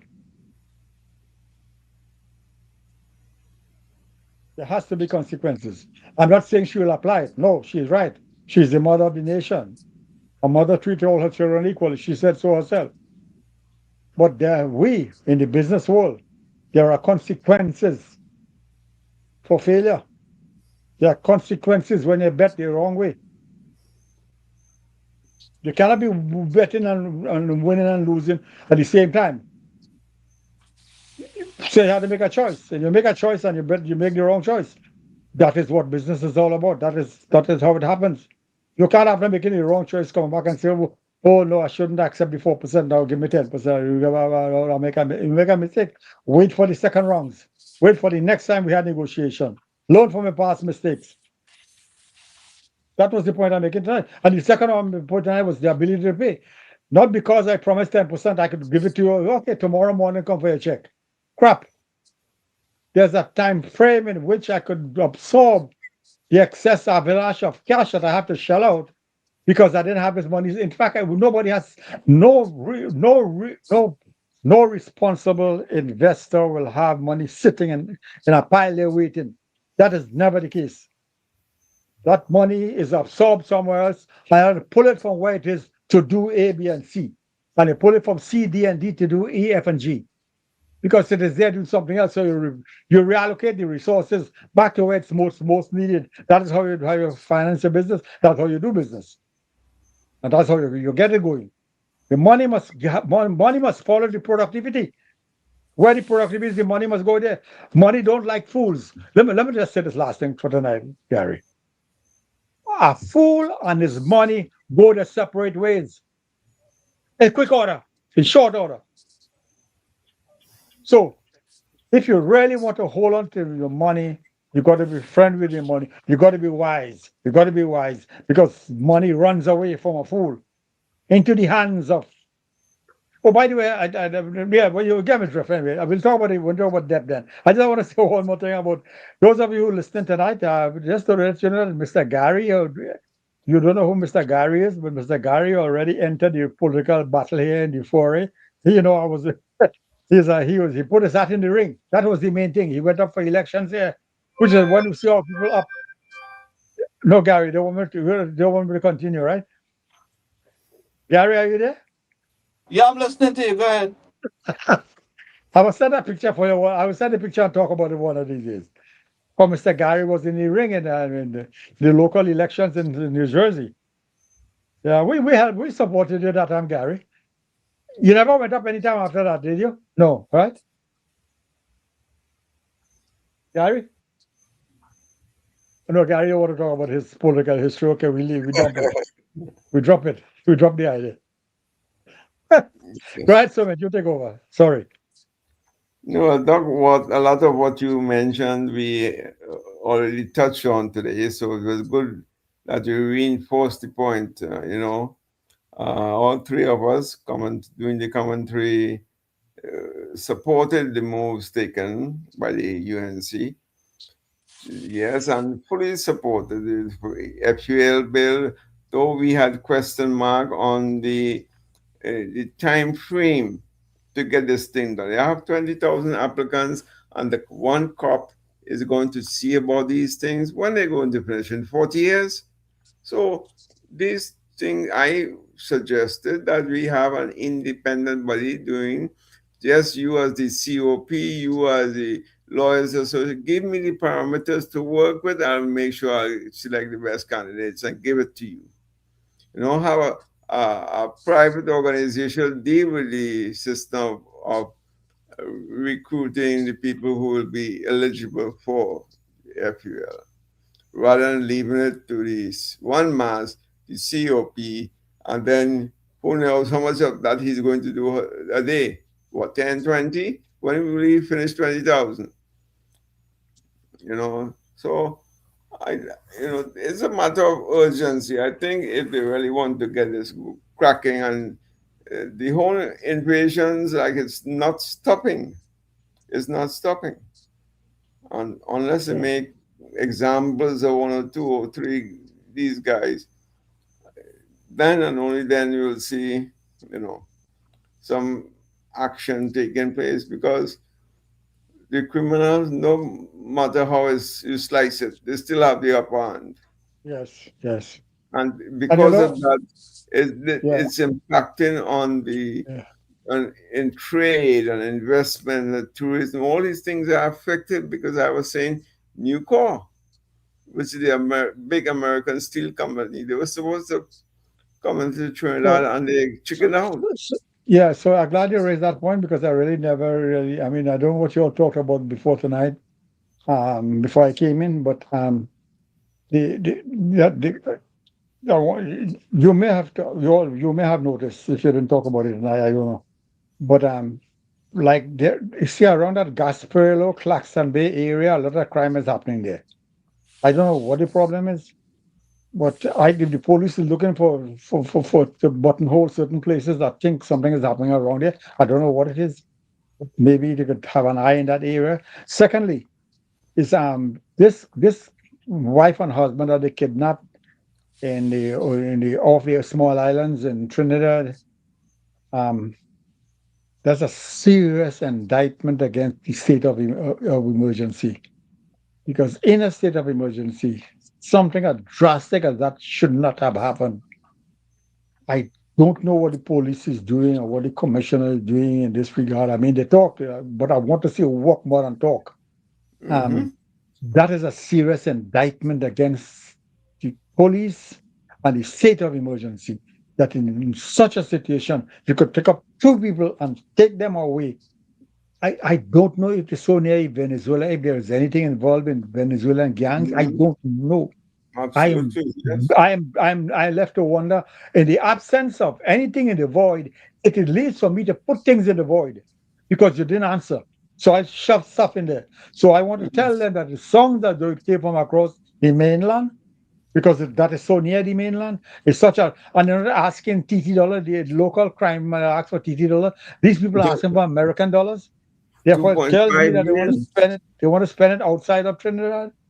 So I don't know what the police are having, but you see, that's the problem. They're waiting for social media to fill the void. They don't. Police could say something and fill the void. Never mind how wrong it might be. Fill the void. Don't let the void vacant like I'm putting stuff in there. I shouldn't be saying these kinds of things. They should have filled the void before I come out and say this. This song very suspicious. In a state of emergency, you have such a serious kidnapping where the demands are made in millions of US dollars. That means it is may not, a local gang may be linked to a foreign gang, or is a foreign gang coming and doing the stuff. This is near the mainland of Trinidad, between the two islands, between two big islands, between the mainland and Trinidad Island. I don't know if you spoke about that tonight, but I'm feeling very fishy about this. You look at it, Doc, but 20 million TT dollars, that's not chump change, you know. And I thought they were asking in US dollars, no? Yeah, 2.5 million. Right, that's what I'm saying. If it's a local gang, they'll ask for the 2 million, 5 million TT dollars and walk away. This making me feel it's a local gang with a foreign connection, or a foreign gang with a local connection. I mean, the foreign gang doing the operative. I share the same. That could be right. In the absence of any information forthcoming, you are left to wonder and form your own conclusion. I shove it from well, that's what I just did. You don't have nothing less, I put it there. Yep, same, I agree. I did the same, you know, I did the same. I share your opinion.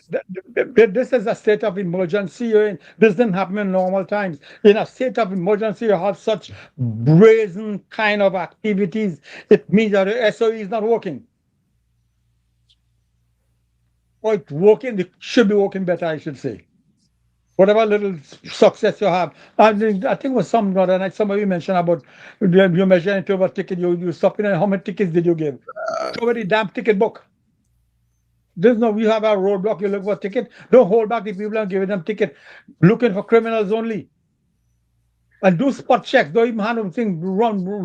Do spot checks. Don't hold up the whole line for searching everybody. That's a lazy way. And that's back to your point. If you have good intelligence, you know how much vehicle to stop, or what kind of vehicle to stop, because you have good intelligence. That was your point, Sumit, for so many years. I say that, you know, the eye in the sky linked up with the ground where. Oh, right. So you're stopping only certain vehicles. So today is a red Nissan Rogue you're looking for. So you're going to stop 1 million other people. Stop looking for rogues only. That's how they do it in Miami. At least that's how I know they do it in Miami. You see it flashing across the highway, looking for a white Nissan, you know, 1976 or whatever it is. Or year 2000, red. So you have a roadblock in Maraval, but the murders are happening in Gaspereau. What you do in Maraval? All right. And then they go say we had roadblocks and nothing happened, everything is good and good. So you detect no crime if everything is quiet and nice. No, when they go home to sleep, they come and take up 2 people and go on away.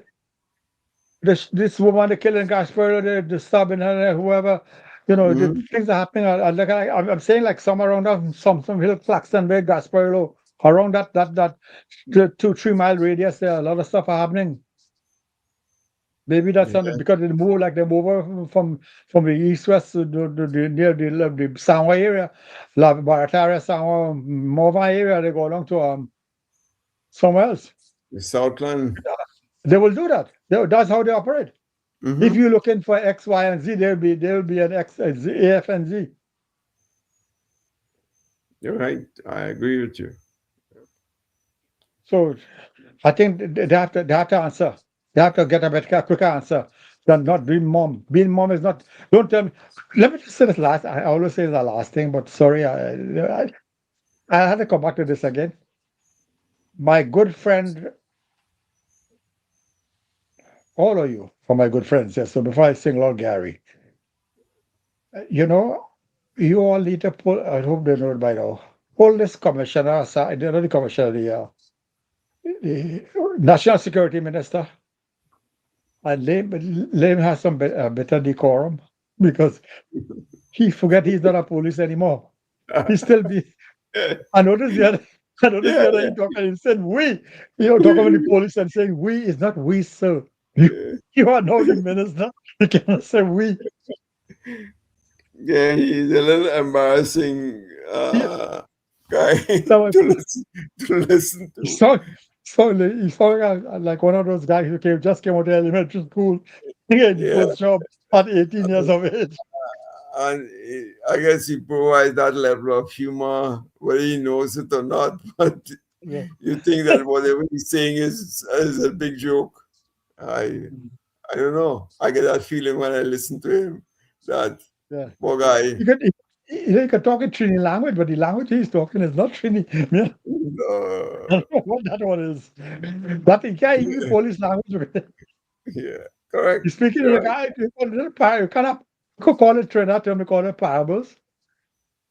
He's speaking in a disjointed way, and if you can't get it, you to catch, not me. I said so and so, and I walk away. What? I'm forgetting what he said. I'm forgetting what he used the other day. It's something he came up with. You mean one interview where they were interviewing him when he was crossing the street there out of Parliament? Yeah, some happened a day or two ago. Yeah, I saw it about 2-3 days ago. Yes, you're right. Yeah. So when they finished, I said, what the hell he saying, boy? What does it really mean? I mean, I go and laugh it up because I know he's a funny guy. But if you're a minister and you have opposition around you, they will find that not funny. Correct. So they have a little chat. They might be doing by now. They might have a little chat. This is Geraldine, not Geraldine, the other girl. Like she close to him. She might be able to tell him.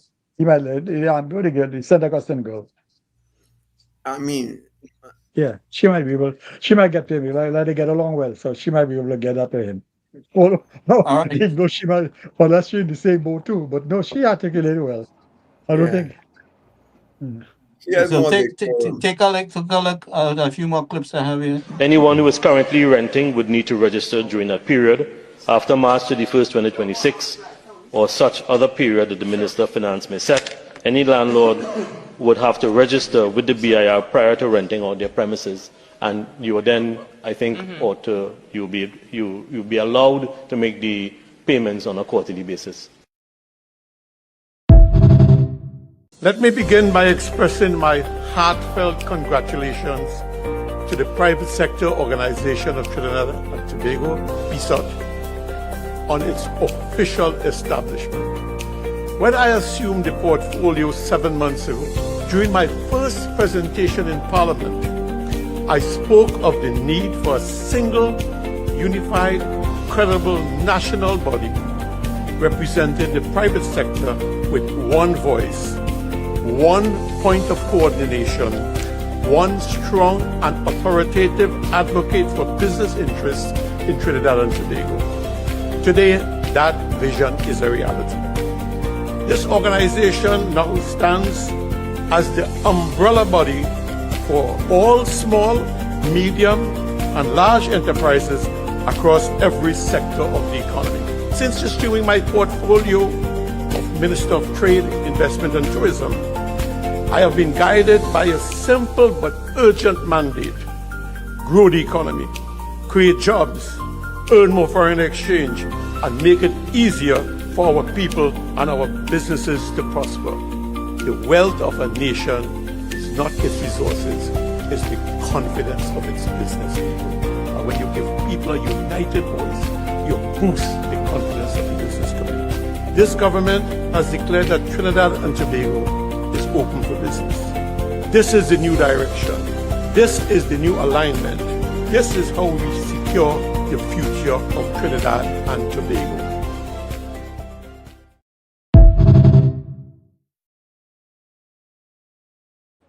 National Ministry, Minister. So just, The one we just gentlemen, talking about. our government is hard at work and they're doing a lot more than you may know at this point. And I guarantee you by next year this time, you're going to see some more things happening more drastically. Yeah, that is a good. That look like a good minister of business. What do they call it? Minister of Enterprises. What do they call him? No, Minister of Trade, Investment, and Tourism. Right. That's a good choice. That's a good pick. He looked like he has a level head. Yeah, he's a businessman, so he has been through the trenches. And that's Kama Mirage, the minister. He's the owner of Sasha Cosmetics. He is well established around the world, so he knows. What the company name? Sasha Cosmetics is the number one brand. He's an international businessman from Trinidad. Which world? Not American world. No. Sasha Cosmetics is a brand he formed with. Oh, by the way, he wrote a book. It started with his mother, I believe. Yeah, Madame Mirage. Yeah, a lot of people in the Southland knows her. They will go long before we. So if I go to Macy's tomorrow, will I see that brand on the shelf? Maybe not. Maybe. Sasha is big in the U.S., Canada, Brazil, Argentina. I'm saying if I go to the biggest store, the biggest woman, not the biggest store, but one of the leading stores, Macy's. If I go there, I'll be able to get it tomorrow. Maybe I think you should because. Okay, I will look out for it.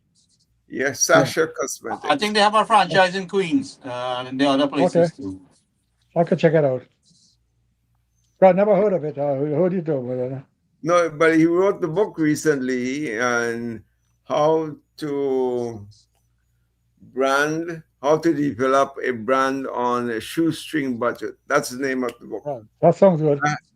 I happened to read it recently, so I like to put my hand on it for sure. Yeah, how to develop an award-winning brand on a shoestring budget. A very good book. It's part of the marketing strategy, and he's talking about the same thing what they talk about in digital marketing. Marketing funnel, as they say. And once you study that, basically what he is saying is, you have to fail in order to succeed. And in failure, you have to learn your lessons.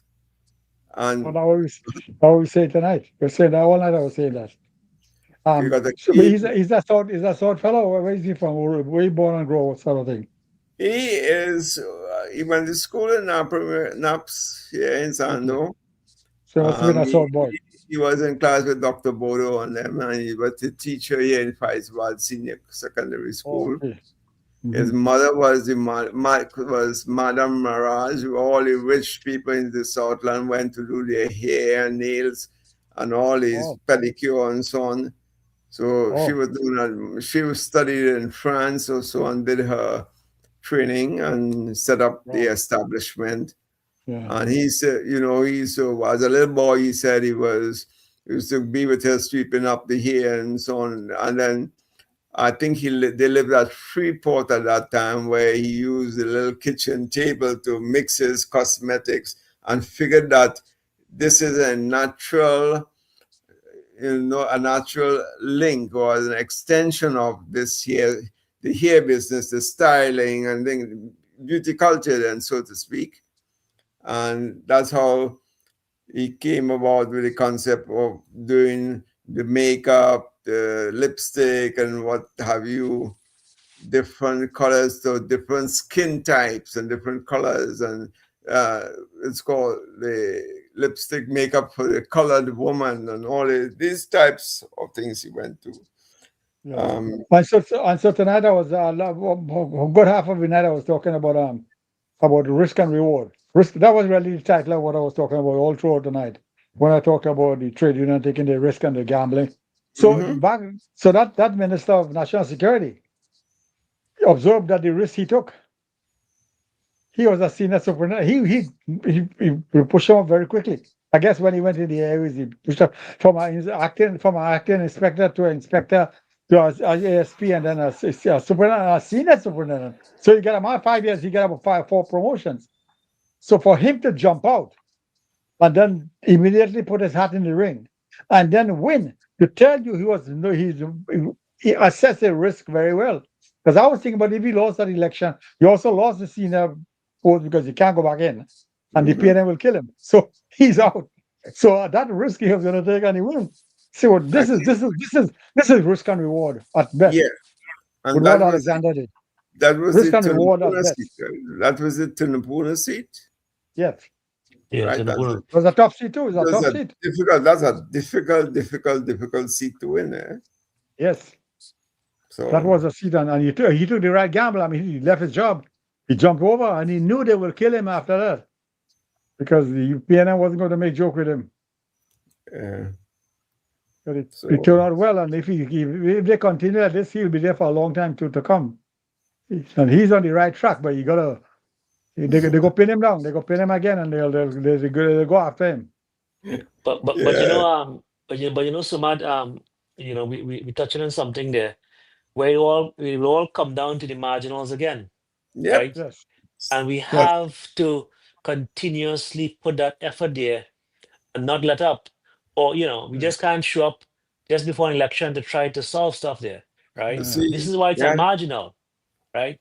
It is a high risk seat and it can swing either way, right? But it's what we do there, is the impression that we leave there, and that will formulate from the actions we take within by addressing the concerns of the people. There were 10 years of neglect, and obviously the people in these marginals, they didn't agree with how they were being served, right? So we cannot just come and just do something minimal there. We have to go above and beyond when these marginals, right? So see, if I may interrupt you, I don't know if you know, one of those 128 projects in the revitalization plan is a big biotechnology setup in the East-West corridor, and we're speaking about Tunapuna, because they wanted to have this close to the UE. So they will get the requisite high-end labor force and so on. A biotechnology company, I guess it will be most likely foreign-based and having a local input or a partnership going that will transform that whole QREP St. Augustine area. So these are the things, in my opinion, I would like to see this as priority for a number of reasons. One, exactly what we discussed just before Dr. Maharaj came. Remember, I said Labrie, Point Fortin, San Fernando West, St. Joseph, and Tunapuna was the 5th marginal seat, which we have won this time around. And if we do not lay emphasis to these seats, marginal seats, and go beyond what is expected of the constituents there, then it takes very little for them to turn and go back to the PNM. So absolutely correct. So you got to be hitting the ground running. The key is the emphasis. How are we going to tackle that? When you break that down, it falls back to what the people want, right? And this is why we have to, there's an old saying, out of sight, out of mind, right? Yes, the minister cannot be there to shake everybody's hand again for 5 years, but he could appoint representatives. If it's a big constituency, get 2 or 3 people, 3 persons, right? Correct. But let us Correct. continue working it from now straight down for this 4+ years, delivering infrastructure. We're addressing flooding, we're addressing crime, we're addressing traffic congestion, job opportunities within the constituencies, etc. And this, I Yep. think, will take us a long way. And a lot of people want this. So we make the assessments, but you have to also connect and stay connected with the people. Mm-hmm. And you have to go above and beyond what you're doing in your own safe constituencies, because these are the people that had caused you to a large extent to be in power because of that. Well, gentlemen, you guys don't see as much as it, but they are fully engaged. When they're not in Yeah. Parliament, they are out there mixing with the people. They are. We don't see everything, but there's quite a bit going on. I mean, I see it. I see quite a bit of pictures and stuff like that and videos. So they are fully engaged. So you guys may not follow the page or intact with as much as I see, but there's quite a bit going on. These guys are on the job. They're working. And I mean, is what 7 going in 8 months now, maybe 7 months. So I mean, the amount of things that they had to do to save the country, they are putting out quite a bit of work. And like I said, we will see. By next year this time, you'll see some difference. Because I mean, the year is finishing. The budget now we'll be working with our own budget, because we're working with a PNM budget where they bankrupt the country. Now we have to work. Now we're going to be working with a budget that we allocated, and where we will be seen where the money is in our possession, right? And because the money allocated was not in our possession, right? Now we have something in our possession. So I mean, this is not the first rendezvous. Our Prime Minister did it before, and she did an excellent job. So I am fully confident. She's fully confident in the team, and the team is working very hard. So you will see some more results going forward. Yeah, but those results, I keep on saying, Gary, you're quite right. But those results have to be communicated on a 24/7 basis to the local man on the street. They wanted to be, you have to be there 24/7 in their face all the time. Yeah.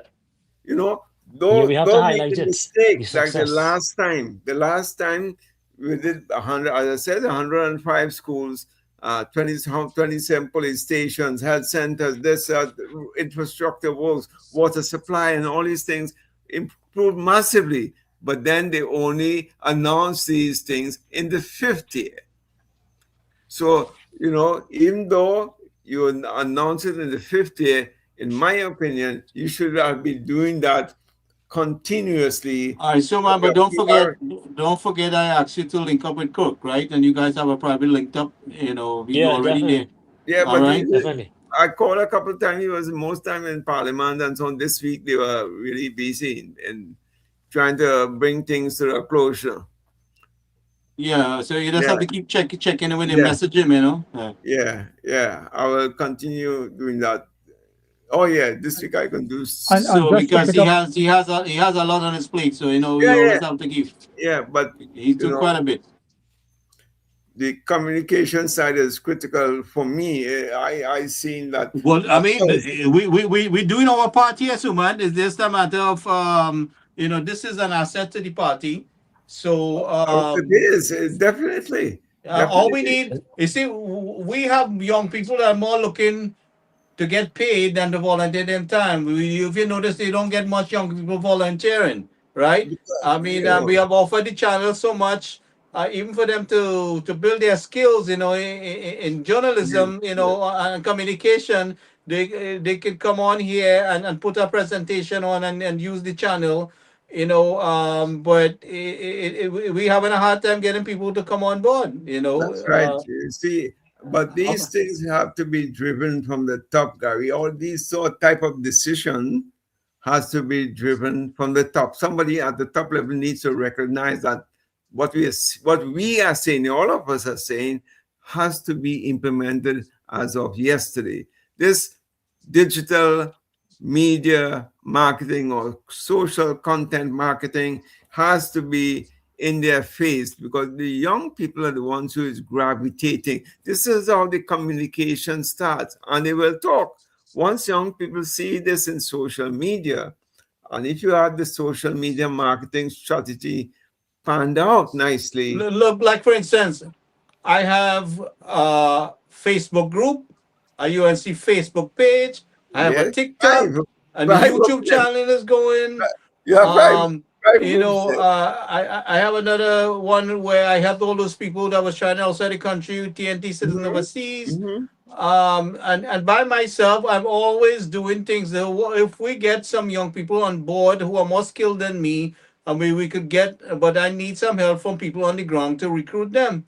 You know, like I said, Sumat, you were physically there now, so I'm depending on you to engage some people. Dr. Ramrup is there with the Rotary Club and different things. See, we can engage the interest of the people, show them what we are about, you know, and you know, and build from there. Yeah, but in chatting, I looked at it, Gary. I didn't sit idly by it, just to let you know. I've looked at it, and exactly what you're saying. Nobody is willing to. We are not from a culture that believes in giving or using your time. You know, But this younger generation, especially, they're talking dollars and cents right now. They ain't talking cents. They want money. You know, Exactly. and they see, and where we in government, they feel like we have the whole world of money right now, and they want a job. They don't want to volunteer. Nobody's volunteering. Nobody's willing to volunteer to at least say, let me do a one year volunteering work, and after a year, the party absorbs you in some position. Some things like that. But nobody off there, top of the head, how much you paying? That's the first thing they ask you. How much you paying? And it's not only young people, people I know, like family, friends. They're the same thing, but we're not working. We need money to live. You know, how much is just job is going to pay me? And worst way, I'm in the US, is like they want them talking US dollars and they think I have the whole of money. But same thing. My son is the same damn thing. Dad, I need money to go finish my degree next year. You know, how much are you going to pay me for doing this and doing that? People gravitating toward the dollars and cents. And But listen, in the way I look at it, right? I mean, look, Trinidad and Tobago give these young people everything. Even some of the university education came free, right? And you can't even get their interest to give back something to the country. no, well, see, when they get a scholarship, for example, you're supposed to come home and serve for the duration of your scholarship. So 3 years you were away on the study leave. Some of them young people is I getting out of here. Yes, everybody looking to get out of Trinidad. Well, no, they have to come back and serve, or you have to pay back the funds the government has expended on you. Them trying to get out of Trinidad, and I trying to get back to Trinidad. So I know I went through the process. I could tell you, you know, they have to come back and serve for 3 years, and then they're free to do what they want. But the thing is, in a nutshell, nobody's volunteering. No, nobody. I mean, I tried 3, 4, 5 people, and no. So let me tell you what happened the other night. Just let me tell you, since let me just wrap up what you all saying are so important. I had to jump in. Jump in, please. Yeah, Ken began with talking about the marginals, and that's correct. And also, Sumit also talked about the marginals. And I have been talking about the Librarian Point, which is nearer to where you are, Sumit. So there's a guy named Thomas Frank. He wrote a book here called What's the Matter with the Kansas? And in that he says that Kansas people are working very, very hard for the living to make ends meet, and yet still they voted for a rich party called the Republican. We could say the same thing, what's the matter with Michigan? Because the Muslim in Michigan this year decided to vote against the Democrats because the Democrats were supporting Israel in the war in things. So we could say the same thing, what's the matter with Michigan? So what's the matter with Point? Labre. But so many years they have been given a stick in the, you know what, and they still keep on dirtying their finger for the Ballinger. I understand what Gary is doing up in Sandy Grande. I understand what you said, what both of you just said. But I still feel that Moruga, Point Fortin, and Labre should be in the UNC column, not a marginal.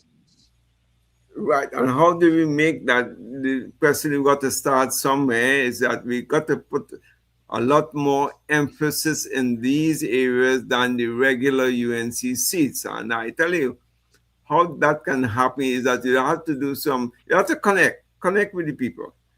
And this is what I was saying, Doc. You see, the ministers are very busy. A ministerial job is a busy job. So they need to have a representative on understudy or parliamentary secretary, you call it whatever it is. That person has to be stationed in the office, in the constituency, to listen to the people, connect with the people, and lay out the program, listen to them, see what they really want in the community, and get that feedback. Because ministers, as I said, so busy with parliament, senate, and so on, most of them cannot be in their constituency on the one Tuesday, and then 2 Tuesdays, 3 Tuesdays, maybe on the 3rd or 4th Tuesdays is when once a month, literally, they've seen the constituents. So it's a really challenging thing for these marginals. So we got to have these backup guys to be on the ground at all the time and see what from these 128 projects which the government is planning under the revitalization plan, and get these kick-started there as a first order of priority. So right. Generate some employment, diversification of the economy, let things circulate and grow like that, rather than... Right. So you see those two boys you all have there in Labre and Point, they are adequately suited to making sure that party remains into the UNC column. Correct. Because they know how to walk the ground. They came out of the trade union movement. They know one of them not so young, one of them very young. They know how to walk the ground. They know what is to be done. The party must remind them, not to ask them, but remind them that is in your column. Correct. Keep it there. And whatever you need, the party, the executive of the party must tell them. Correct. Absolutely. You hit it on the head. But we have to always keep one thing in the back of our mind. I want to say the ethnic mix in these communities, there are more Afros than Indians in these communities that we're speaking about. With that in mind, it takes a little spark at election time, or in the 50th, which is an election year, which can cause these people to go on the other side. Just a little spark. Because they may, knowing the PNM, they may pull the race plug. Yeah, but Sumit, not if they see the other side as a loser. That's why you need to have your project they started. Want to win. They will be on the winning side. Yes. They would not go there if they see it as a loser. So but that is the job we have to keep on doing. We are going to do these things, right? The thing about we are going to source the money. We are going to. We got to start now. I came out of those kinds of things. I'm telling you, I'm talking from experience. Well, Doc, listen. What I'm saying, right, is that there has to be funding for a lot of things, and the damage to our treasury, the Prime Minister has to find the funding for all her good intentions, right? And the only thing that will satisfy is the fact that you created jobs for the people. They see that you provided, sustainable income flow They get a better home to live in. They get a better environment to live in, a much cleaner environment. The access for training is at the local community level. I mean, so if we put the resources there, I think would make a drastic difference. Exactly, Gary, but you have to start as soon as possible. Yeah, but how do we start if the money is not there? The Prime Minister is on the mission to get the money. Come You on. understand? The money is not Come there on. now. It's not Money like is not before. all. I'm not, Oh, Lord. but listen, Gary, I beg to differ a little bit. Now Library now was they are doing. I'm not saying they're not doing anything, but you would not see what I'm saying to yeah. you. You guys have to understand that it takes the funding, and you can't do it with wind, So right? level with the population and now say this is what we're planning to do for you guys. Look out in the But near she has future. said it many times, so man. No, She has you said it see, many times. this is the thing in Library. Let me give you an example here. My experience with Library. Library was a very, as a middle class area constituency because they had Lake Asphalt.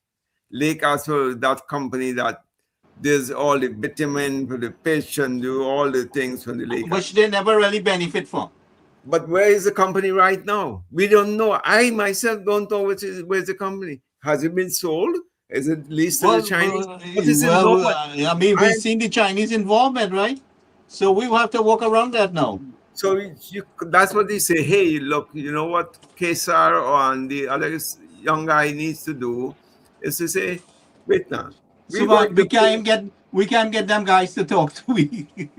No, at a level with their constituents. That's what No, I'm just saying that, but I know. let's see what happens down the line. The main thing is we are communicating with the top, right? They have to, the top has to communicate with them and say, look, you guys need to do what you got to win the seat for us next time around. What is it going to take? Yeah. I mean, you know, what is it going to take? Okay, one of the things will take, let us bring back Lake Asphalt. Let us bring back Point Fortin Civic Center. Let us bring back that refinery in the end there, down Westney.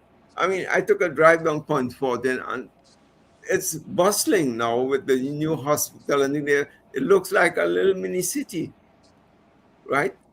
But you need to put more structure in place and get more like local involvement and get it going basically. But Suma, this is where, because you are physically, this is where you come in. You have a big role to play there in the sense of engaging these ministers. If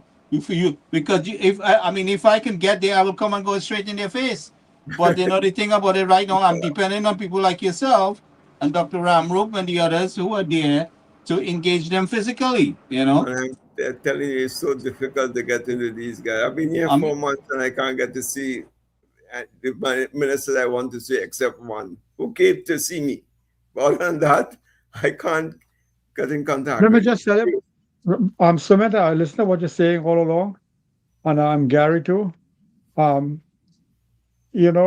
Without money, we do a lot of stuff. Ask Suraj Ramachan how to do. Without money, we do a lot of stuff. When you don't have money, you get things done quicker than when you don't have money. When you have money, because when you have money, everybody looking at somebody else to get. But when you don't have money, nobody gets. So everybody had a genuine. You become a genuine person. The other night, Gary had asked me to listen to a show that I don't know how you jump into it. There was the professor from UTT, Selwyn Kojo, a moderator who I don't know, and one was Gary good friend Ken Ali, and the other one was our good friend too, the PRO, Dr. Kirk Mago. So I was listening to them. The professor says that he was walking in the park, his park with Ruka around there. That same was the I forget it was Warner Park, whatever park it is, and he said it was so filthy and so dirty. So the moderator says, and then he says, well, a resident walking by and saying, what are you all doing about this? Telling the Kojo, what are you all meeting in government? So the moderator says, what did you tell him? Why didn't you tell him? What are you doing about it? And the Kojo says, no, I couldn't tell him that. But that was a, you see, so the mindset is that responsibility of cleaning my own surrounding is not mine, it's somebody else. Because the minister don't want to tell them, and they don't know that this is their responsibility. So they say it is somebody else. That is the instruction of the PNM working on this bill for so many years. That your surrounding belongs to you, and you have to fix it. Don't expect government to come from somewhere in Bali's house to come and fix it here. You got to fix it yourself. Just like what happened in Dr. Ramrope area. Somebody was in the Facebook the other day. Sometimes somebody tell me go look for something on Facebook, and I go, and they talk about some around Palmas that there was space. The drain wasn't kept, the grass didn't cut, it wasn't dirty. So I wrote back and tell that person, okay, what are you going to do about it? Because they're saying the same thing. They didn't do it. Who is that they? Somebody from Portersville will come and clean your yard? Where you all from? This is your responsibility. Never mind who pay for it or who don't pay for it. You have to keep it clean. Doc, That is what I did in Santa Rosa for many years. That is what I do right here in where we live here. We don't have any cleaning happening from the city. Every landowner, house owner takes care of his own, including the road. This morning I was sweeping the road. We sweep our own street on our own drain. We don't dig the drain. They come and do that. But we keep our place clean for ourselves. That is what I learned. That nobody tell me I had to do that. When we growing up in Trinidad, and we clean our own drain. So you can see hold on. You can see the mindset of those people in power. They were brainwashed by the PNM. That is, two people come and do it, so you don't do it. Let CPAP come and do it. We don't have any CPAP, so why would I wait on CPAP anymore? That mindset that is missing. And let me just close, Larry. This one about this Suraj Ramachan. I learned that from him when he was running St. Patrick County, called it St. Patrick County Council. Without a penny inside, without a penny, he got more work done than if they had money. So it can be done without money. And I could tell you how he did it, and you could ask me some other time. But I want to close by this and let Gary take over because I know you wanted to say something. Go ahead, Gary. Sorry. No. I ain't want to take over. I just wanted to say that growing up, right? Our parents and grandparents cleaned the drain. They dig the drain too. Because nobody was coming to do it for we there. My father cut the grass. In fact, where we moved to, my father widened the road with a overloader because the road was a narrow thing. And it's now that they have a paved road there, but he used to cut the grass in the front, dig in the drain and everything before the government take over. And that was done for many years. It's only now so that they're doing things, But what I'm saying to you, these people, I mean, I used to say that when I come here and I see in Brooklyn, the people won't even clean in front of their place. I say, what kind of people is this? They won't clean in front. Everybody passing there and just leaving everything right there. Yeah, so that mindset but I would tell you, Trinidad used to be a very great place, and where they go on like hell down. But it's not too late. They could come back up, and you all are saying the right thing. We have to do some more. We could say, but they also do. By the way, so I don't know what else to tell them. But if they could listen to how we doing, or learn from what we did. So that guy walking that savannah and saying, "What are you guys? You living around the savannah? You asking what somebody from Portersville will come and do?" Where you been all this time? Learn from Gary's parents. Learn from my parents. Learn from me. What have we done? Hey, my grandfather was a clean cutting man. Society. It cannot be a great society if you're not learning. Anand Ram Logan, I told him that. What did he learn from his parents? That you all know the ONR lost lots of vote, wanted a damn seat for them. And then Suapigo come back in 20 years later and try the same thing. I could tell you what the result is going to be. Well, you have not learned a single thing from your parents. That we failed, that you must also fail, and you're going to try with the COP. And though they were still trying, well, before this Kamala thing, they were trying again to say that this third party was the best. They were even coming up with a third party. Ask me, former commissioner. He wanted to form a third party too. He was kind of moving it. It didn't happen. Somebody talk about God tonight. Some of you guys talk about God all the time. God is listening anyway. I think the Prime Minister said so. God is on her side. So good night, guys. But you know what took place in this last election is that we put ourselves, those of us who put ourselves and try to go against the UNC to make their point. I mean, this was a critical election. We needed everybody together, whether you're vexed or you're vexed or you get where you want. You had to look at the bigger picture. This was a rescue mission. You should not have let your ego cause you to do any damages to derail this army from winning the election. But thank God, he moved in the hearts and the minds of the people to show them and convince them that they made the right decision, right? Kamala is Prime Minister. She said, I am here, have no fear. Right. And I think she's doing a fantastic job, by the way. Really Definitely. do. It's just, I Definitely. think that the ministers need to pull, she needs to pull up her socks on a couple of the ministers and focus on what is important for the continuity of the party going forward, because all these plans you have now will become zero, and Ken and I, we discussed it, become white elephants if you lost the next election. So that thought should never be in the minds of people that you're going to lose the, that short thought should be, you know, should be talking from 2035 onwards now, no longer from 2030. Well, I am not looking for 5, I'm looking for 55 plus. What's wrong with you? And the thing about it, like I said, I am not here to play nice with the enemy, but I'll tell you something. Right now, the government is focusing on the mouths to feed, and we will get there with the political part of things. I'm telling you, we will. And Sumant, you will have your chance to deal with this while you're there in the country. But right now, the Prime Minister is focusing on securing the country. We have a lot of economic things that are being Yeah, planned. there's a lot of things in our Yeah, plate. she has a lot. And look how much they did with the medical, with the health sector already. You know.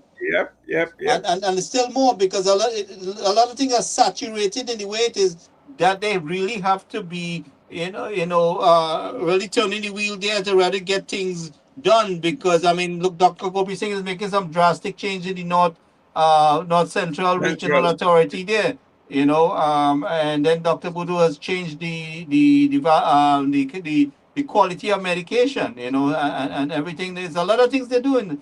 This PNM left the country in so much a mess that, I mean, there's more than we seeing, because when them guys get in there, it's worse than when you thought it was.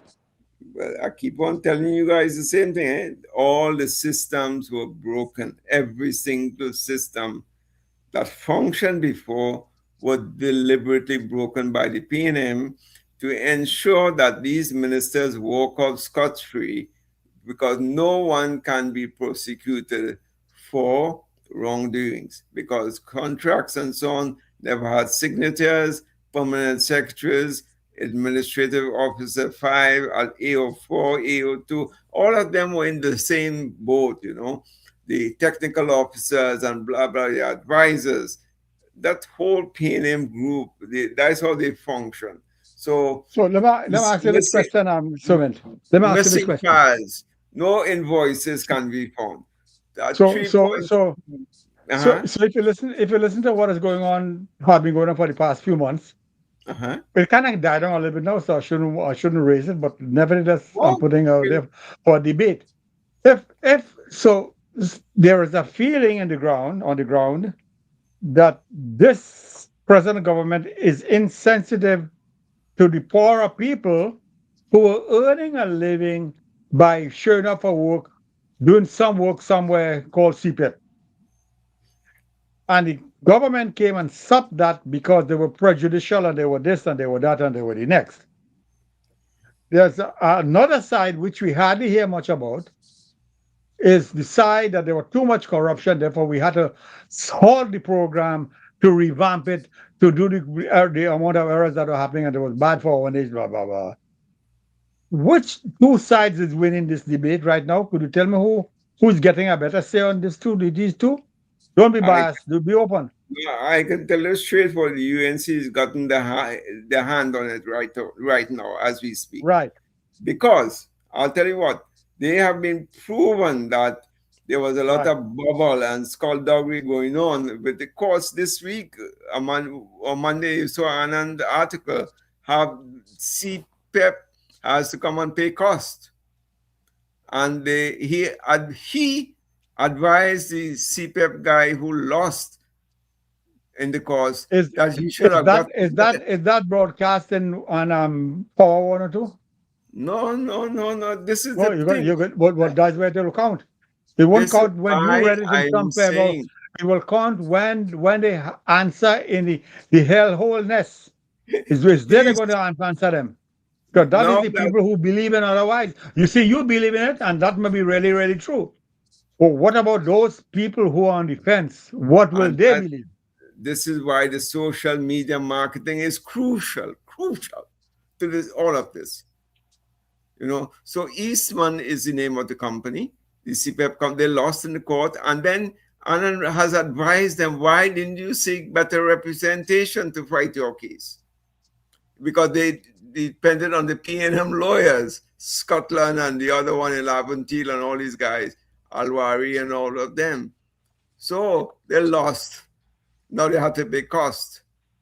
Besides losing all these contracts and so on. Now, in public opinion, That is what I'm talking about. The country is beginning to feel that yes, there was bubble and skullduggery going on all the time. And you got to hit that because this is why- not long ago that debate was not there. You were looking at this No, guy no. this little guy who So- come up from Princestown, and he Yes. come and want to shut down CPEP. And who the hell Barry- he think he is? He's not the prime Correct. minister. He was he's Yes. prime minister. You're right. And that is what the image the press was pushing.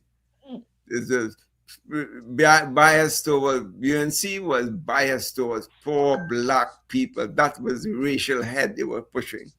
Not the issue of skullduggery and scheme and all his contracts without signatures and contracts were signed on the day of elections and all this thing.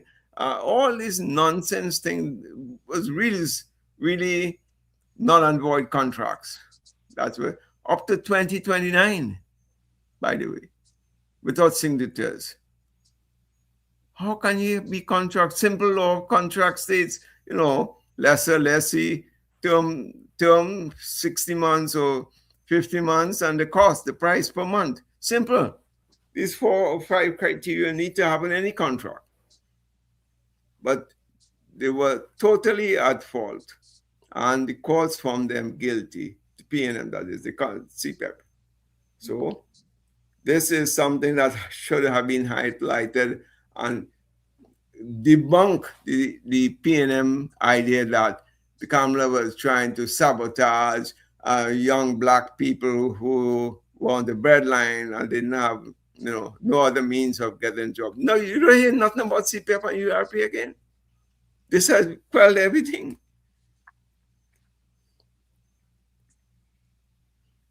And there were some of them who were like a ghost there. They didn't exist. This is a good reason to close it down, because there were like 900 and something ghosts they found out of the 28,000. 900 and something ghosts. According to Gary, people going to university in Barbados and they are on the payroll. Yeah, so it was closed down with good reason, based on the data and the evidence. And now nobody's saying anything. No, everybody's quiet. So even the press is quiet now because the CPEP has lost. And that means what the UN Padarata did was correct. He did the correct thing.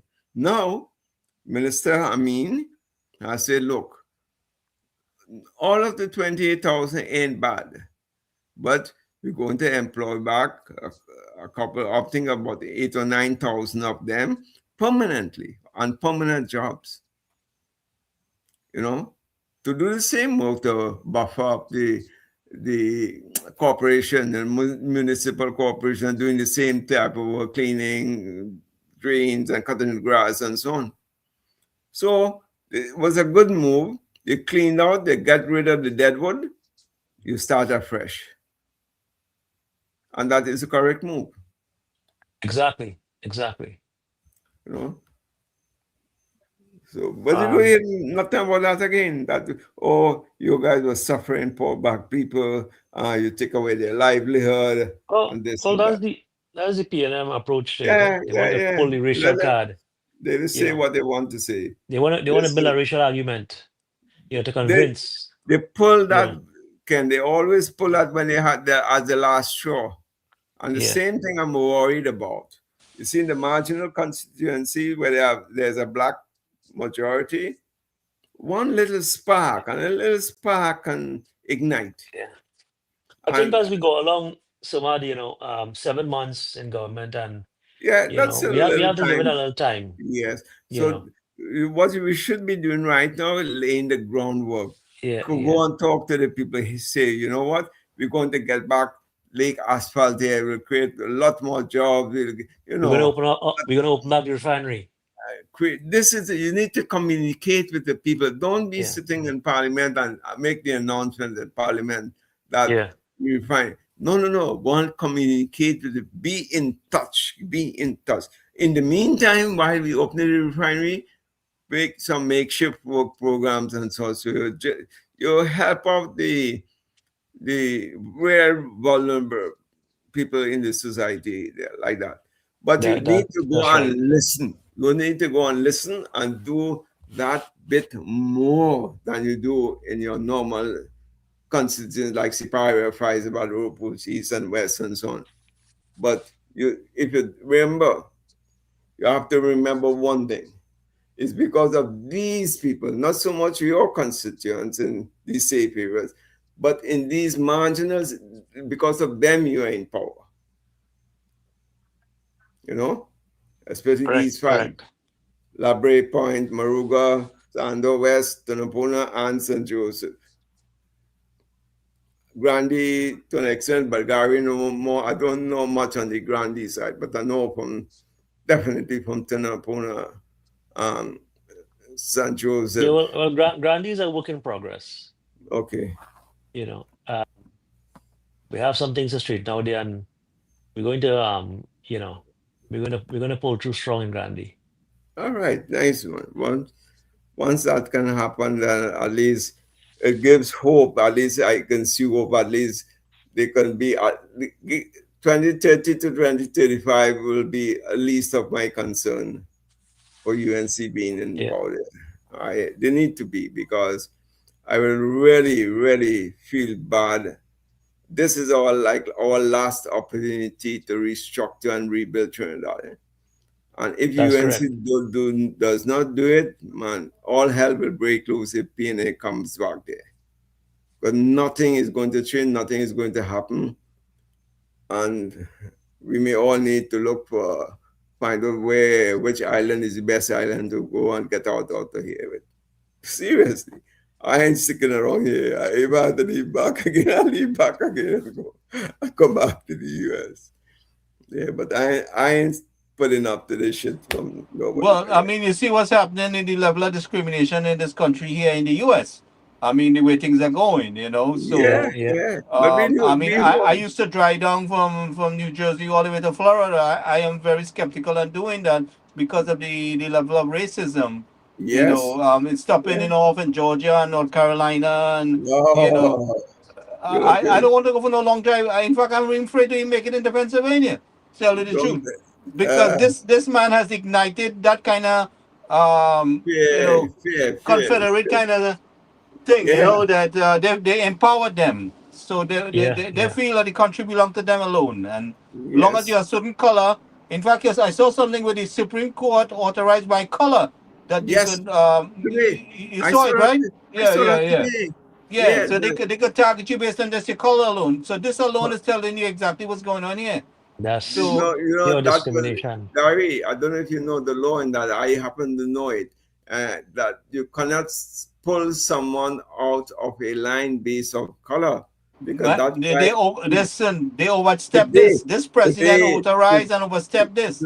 Today, that was overruled. And a lot of people will realize what they voted for. Today, that was overruled. When I saw that, I said, this goes back to the days of profiling people, where you can profile someone based on the color. Yeah, but way back when. and that is legal now. So in other words, the authorities no need to fear. The authorities mean that they can do it anything they want on you. I racially profile you, and there's no recourse. But before this law today, you had a recourse. I'll give you an example. One black person goes into an elevator in a hotel. This is a live case, and this is how I became sensitive to, because I'm in the hospitality industry, and I just studied hospitality law 1, hospitality law 2, and so on. And it goes back. And this black guy was in the elevator, and the guy pulled him out from the elevator and questioned him. So he took it to the Supreme Court, and he won the case for racial discrimination. You profiled me because I was black. That was the argument. So when I saw this thing today, that immigration can profile you from visitors entering the U.S. based on your color and ethnicity and so on, you say, wait. I look back and I read it again the second time, and I said that this man has gone crazy. This man has gone crazy. But I don't think he will survive the next term, because he is doing a lot of damage to America globally. A lot of damage. We have to focus. I make the call again, Ariana Regent, the call to all Trinis around the globe to work together to make Trinidad the place right for all of us. We can do it together if we work together, call on the members of the diaspora. You don't have to wait to hit Trinidad. We could do it remotely, capitalize on the technology and get involved, technologically in contributing to Trinidad and Tobago. We have a lot of people that's very qualified, highly qualified outside the country, can make a contribution. And let's work to making TNT a better place for all of us. And that's the mission. That's my objective. I prefer my tomatoes, roast tomatoes choker, and my bagan choker, so they could kick me out of here anytime they want. But I want to make sure we have the right healthcare, the right security, the right level of services. When you go to a government office to get certain things done, things are working effectively, and you have to bribe somebody and you have to kiss up to them, and they have you in limbo. This kind of attitude, we have to fix a lot of things. Definitely. Definitely. And me and Ken going to deal with the flooding and the road structure. We're dealing with that, definitely. We have some serious plans in place. Nice. And this is not like what was done previously. When we deliver something is quality, and it has to equal or exceed the desired results. That's what we come in there for. Samad, there's some people who just work towards that wow factor. Yeah. Right? Yeah. But that's the wow factor is always the thing in hospitality. When you check into a hotel, your first impression when you enter the room, wow, the view, the bed, the toilet, the washroom area, the smell of the carpet, the air, all these things. First impression, And that is excellent also, because it shows that you have done your homework, right? But when you have a team of engineers, you sat with them initially and you show them a design that they have never seen before, because it's intellectual property.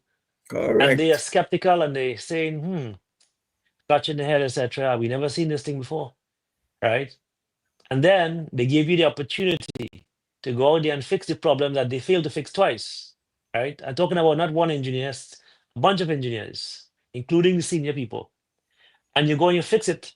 And then the gentlemen wait for a major rainstorm, run down to the structure, looking at the river and looking at the place that would have been inundated, and call you on the telephone and say, I have a newfound respect for you. Correct. Right? So that is what we're looking for. Not just to come here and do something and halfway, right? You have to be proud of it, and people must be able to talk about it for decades to come. And also the performance. Now we're talking. It has to perform for decades also. You see, that your project must speak for itself. That is an Correct. extension of you. So if Judge you me do a by my shitty- work. Judge me if- by my work. Correct. So you do a shitty job, you say, Ken boy, now what? That I give no work again. That one screw up this whole thing. Look, this, that. They find all the faults. But if it's the other way around, hey, you know, like people still talk about Wrightson Road. I don't know if you know who's the guy. I know it very well. I know it very, very well. Kumar, that Catherine Kumar, her father. Yeah. Right? Yeah, he was from India. Catherine Kumar. And they built that Wrightson Road in the swamp. Yeah. Right? In Tobago, we had a guy named Colonel Mahindra Mathur.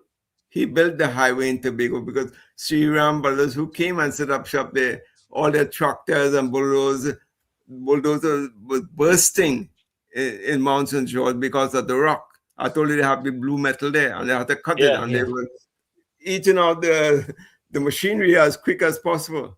So all these things, because Colonel Mathur, he's a guy he was Robinson's right-hand man, by the way, and a right-hand man. He was brought from he built a lot of roads in the Himalayas in India and so on. That's why he was there. His daughter writes in the Express now, Ira Mathur. So, you see, once you have competent people who take pride in their work, the deliverable is outstanding.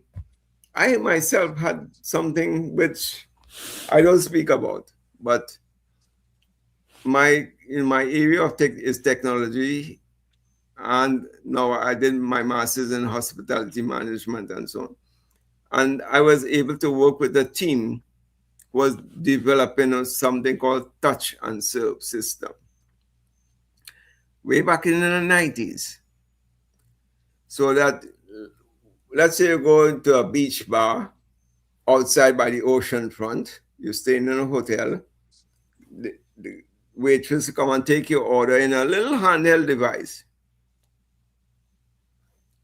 And one order goes to the kitchen, so they start preparing, and one order goes to the front desk, so they put it in your bill. Right? So no longer they have to write things manually. They use code, code number 5, D5, F, like that. Everything, all means were coded and so on. And you could see the amount of guest satisfaction in that touch and serve system, my man. It was that paperwork, like when somebody come to eat, the old way was to harass them, do this, write out this, that, what you want. Those things went through the chutes. And everything was so organized, touch and serve. Now everybody has implemented touch and serve system. It is efficient. Very, very efficient, up to date, accurate, and you can track. You can track. Hey, you know what? I was able to sell 500 burgers today, 300 filet mignon, 200 lamb tikka masala, like that. So you can track on what day of the week your lamb tikka masala was the bestseller. So you didn't notice every Fridays that was the bestseller. There has to be a reason. Now you begin to work backwards as to the reasons. Why is lamb tikka masala selling more on a Fridays than any other day? So these are the things you need to work backwards in the data. And that is what got me, to be honest, got me interested in data science. Because there's so much you can do with data. So much you could do with data. It's a cornerstone of planning and development. Yeah. Well, when we're designing something, right, it's driven by it's data driven, right? You just can't go and design a drain without understanding the flows, right, or the catchment, the water concentration, and so forth. Start with rainfall. Yeah, even rainfall intensity. Before that, you start with the forecasting for not only for the week or the month, the year, semi-annual, like that. So it's not a one day thing. Oh, next week we have a heavy rain. we get in full moon. It can be, that may have significance, yes, but it go beyond that, you know. Well, climate change is evolving, you know. Correct. So we have to think out of the box, you know. Yes. But definitely. So I think, Gary, I think we cover all the bases there.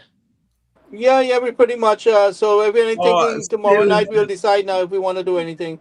I don't think that tomorrow night might be tough. This weekend might be tough for me, but I can quickly touch on one thing: the Exim Bank.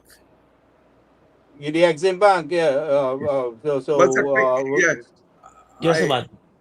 Was, you know, there are two sides of the story. I happen to know the guy very well.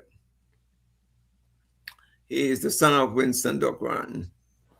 And like in everything, part of the employment changes, part of, I don't see that part. Anyway, the guy, no one person runs an organization. An organization of the Forex, that bank, Exim Bank, is run by a board. And you as a CEO in that company, you have to take instructions from the board. And by you following or by you not following the instructions, you are under pressure. So, as I said, there are two sides of the coin. It's either he was not following the instructions or he was following the instructions. And if he is following the instructions that went against government policy, then I think the government is right to terminate him. But if he was not following the board, that means he's not doing a good job. That's why there's a board appointed to lend direction for the CEO to follow. So with that, I'm saying is that we don't know more of the story, but the headline says Forex CEO fired, and for whatever reasons, you know, unless there's well, more that tells me my government is managing good. That right, tells so me that. So then Okay, my government is taking action, and like I said, we did not fight so hard to maintain the status quo, right, guys? We fought for changes and for effective and efficient delivery in services. So and if these people don't want to comply, hit the road. Correct. I agree with that. But there's no. But suppose it's the board who told him to act like that. Shouldn't it be the board who should be fired as well? So you see, that's we have developed a culture over the many years that people can do the wrongdoings they want and continue with it. But our Prime Minister say, have no fear. She's here. She's dealing with it. Give her a chance. Is there a new board? If the new board is there and they instructed him and he didn't do it, I'm for it. Fire the guy right away. But suppose it's the old P&M board in place, and he's been used as a scapegoat, as they did with the central bank Drala. You know, so we have to see more. I have to get some more information on this. I don't not to. All right, guys. I guess we can wrap up. Yeah, we can wrap up there, Gary. Yeah, okay. All right. So good night, everybody. Thank you for joining us. Take care. Take care, guys. Take care. All right, Ken. Bye. All right, then we'll talk. We'll talk off here. All right, thanks. Yeah. Good night, everybody. Bye.